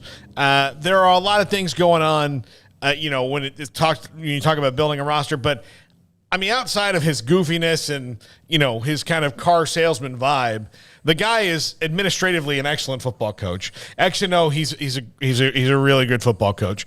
And he's brought in some really good assistants with him to LSU. So I think they're pretty much set up to have first-year success, although they are in the SEC West. It's going to be tough. But I don't see the curve being all that big for Brian Kelly. I don't know if they were really all that bad to start off with. It was more of it just organizational issues that were plaguing LSU. Yeah, I mean, they left a dumpster fire in that athletic department. He took over a football program that was really kind of in the midst of a lot of just unknown and obviously a big exodus. I actually think this would be the perfect time to bring in our newest producer to get his thoughts on, the team that he's a fan of and Brian Kelly and all of that. So, Garrett, Ross, our newest producer here on Sikkim 365, he actually goes back with us to our old place as well. But what are your thoughts, Mr. LSU, on Brian Kelly? So I initially didn't like the hire. I really was a Coach O guy. I loved everything Coach O brought. He was when you think of LSU, he embedded the culture, right? Brian Kelly, Paul, I think you bring up an excellent point. X's and O's, he's tremendous. When you come in, though, and your first thing is a fake Southern accent, and then you're posing with recruits doing in a creepy manner, that throws me off. I'm hoping that gets put to the side, and it becomes one of those things that in a few years after a national championship, you kind of look back and laugh on.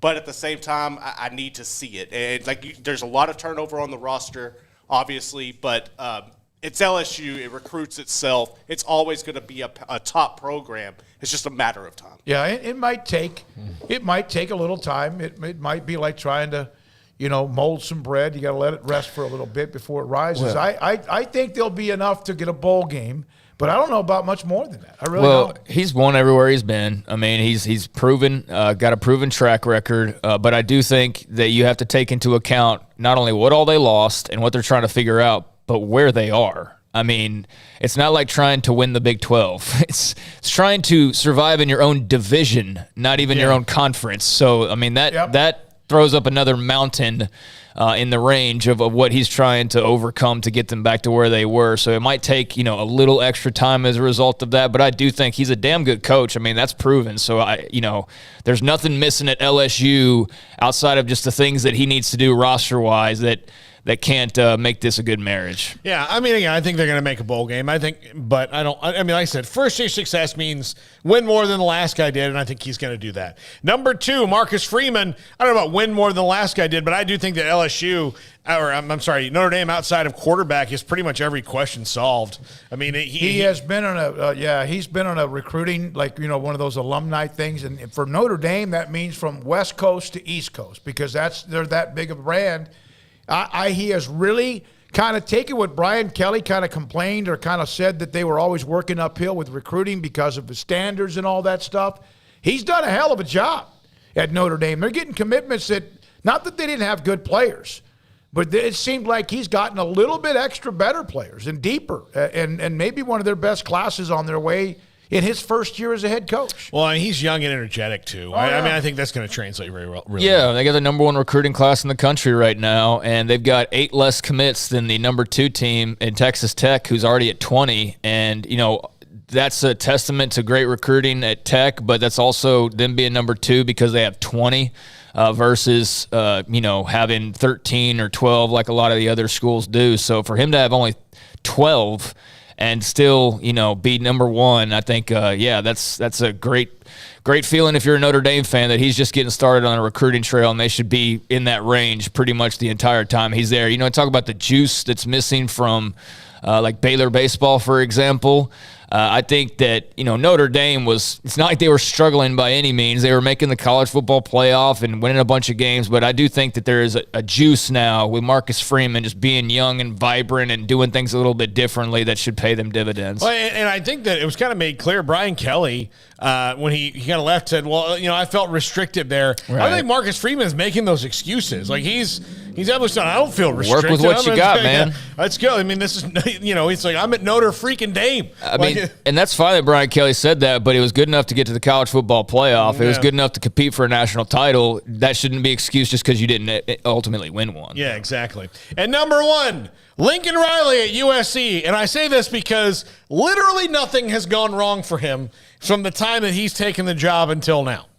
So until something does, and look, he's got to make that team gel. They're going to be better, but Caleb Williams, Jordan Addison, every other transfer they got in the world, that's going to be a really talented team. Making them gel and making it work in year 1 is going to be difficult, but, I mean, they are immensely more talented than they were less than a year ago. Yeah, they are, and they're recruiting. They already got 3 5-stars committed for next year.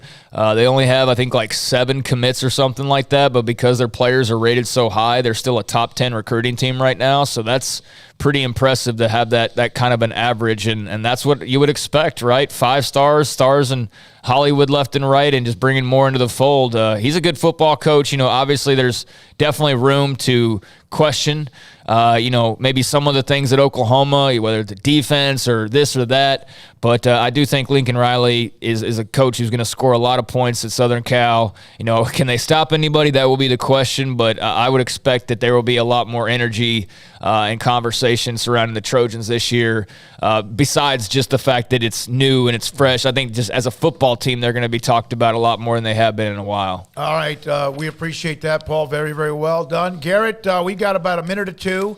Get that closer. You got to bend that thing if you can closer to you. All right. You've been here for 3 days. Are you ready to leave? No, I'm not. I'm very happy to be here.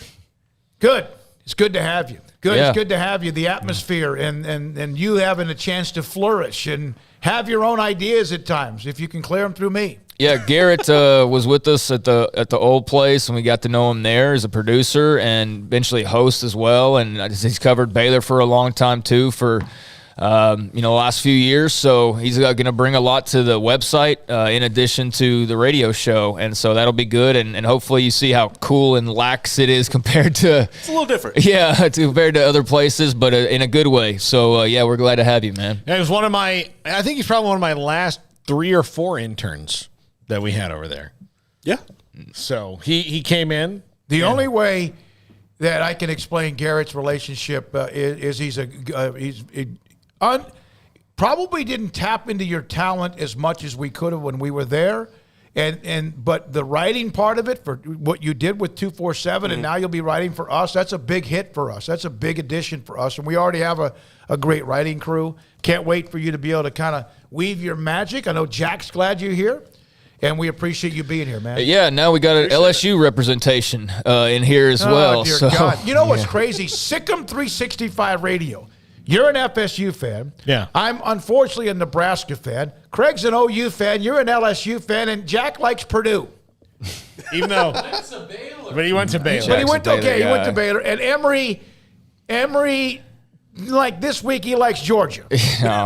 No, he's a Baylor guy. Well, Armstrong was basically a North Carolina fan, at least during basketball. And he kind of grew up in a little bit of a UT flavor of football as well. That's why I eventually got rid of him. No, I'm just kidding. We're glad you're here, man. Really are. I appreciate you. We almost did this a few months ago. It didn't work out, but time is of course, it's all about patience. Great to have Garrett Ross with us now. Thanks to Emery Winter. Thanks to Jack McKenzie, who got a haircut today. Thanks to Garrett Ross as well. Texas Tech's going to win this game, but I'm waiting for them to show the scoreboard for one final update. 5-1 last time I saw. Kansas State had put up a run. 5-3 now. 5-3 now. Kansas State. The Bats for the Cats are trying to light it up. For Paul Catalina, for Craig Smoak, I'm David Smoak. Our sponsors are incredible. Thank you so much for those of you in the chat room and also the text line today. Good night, Sikkim 365 Radio.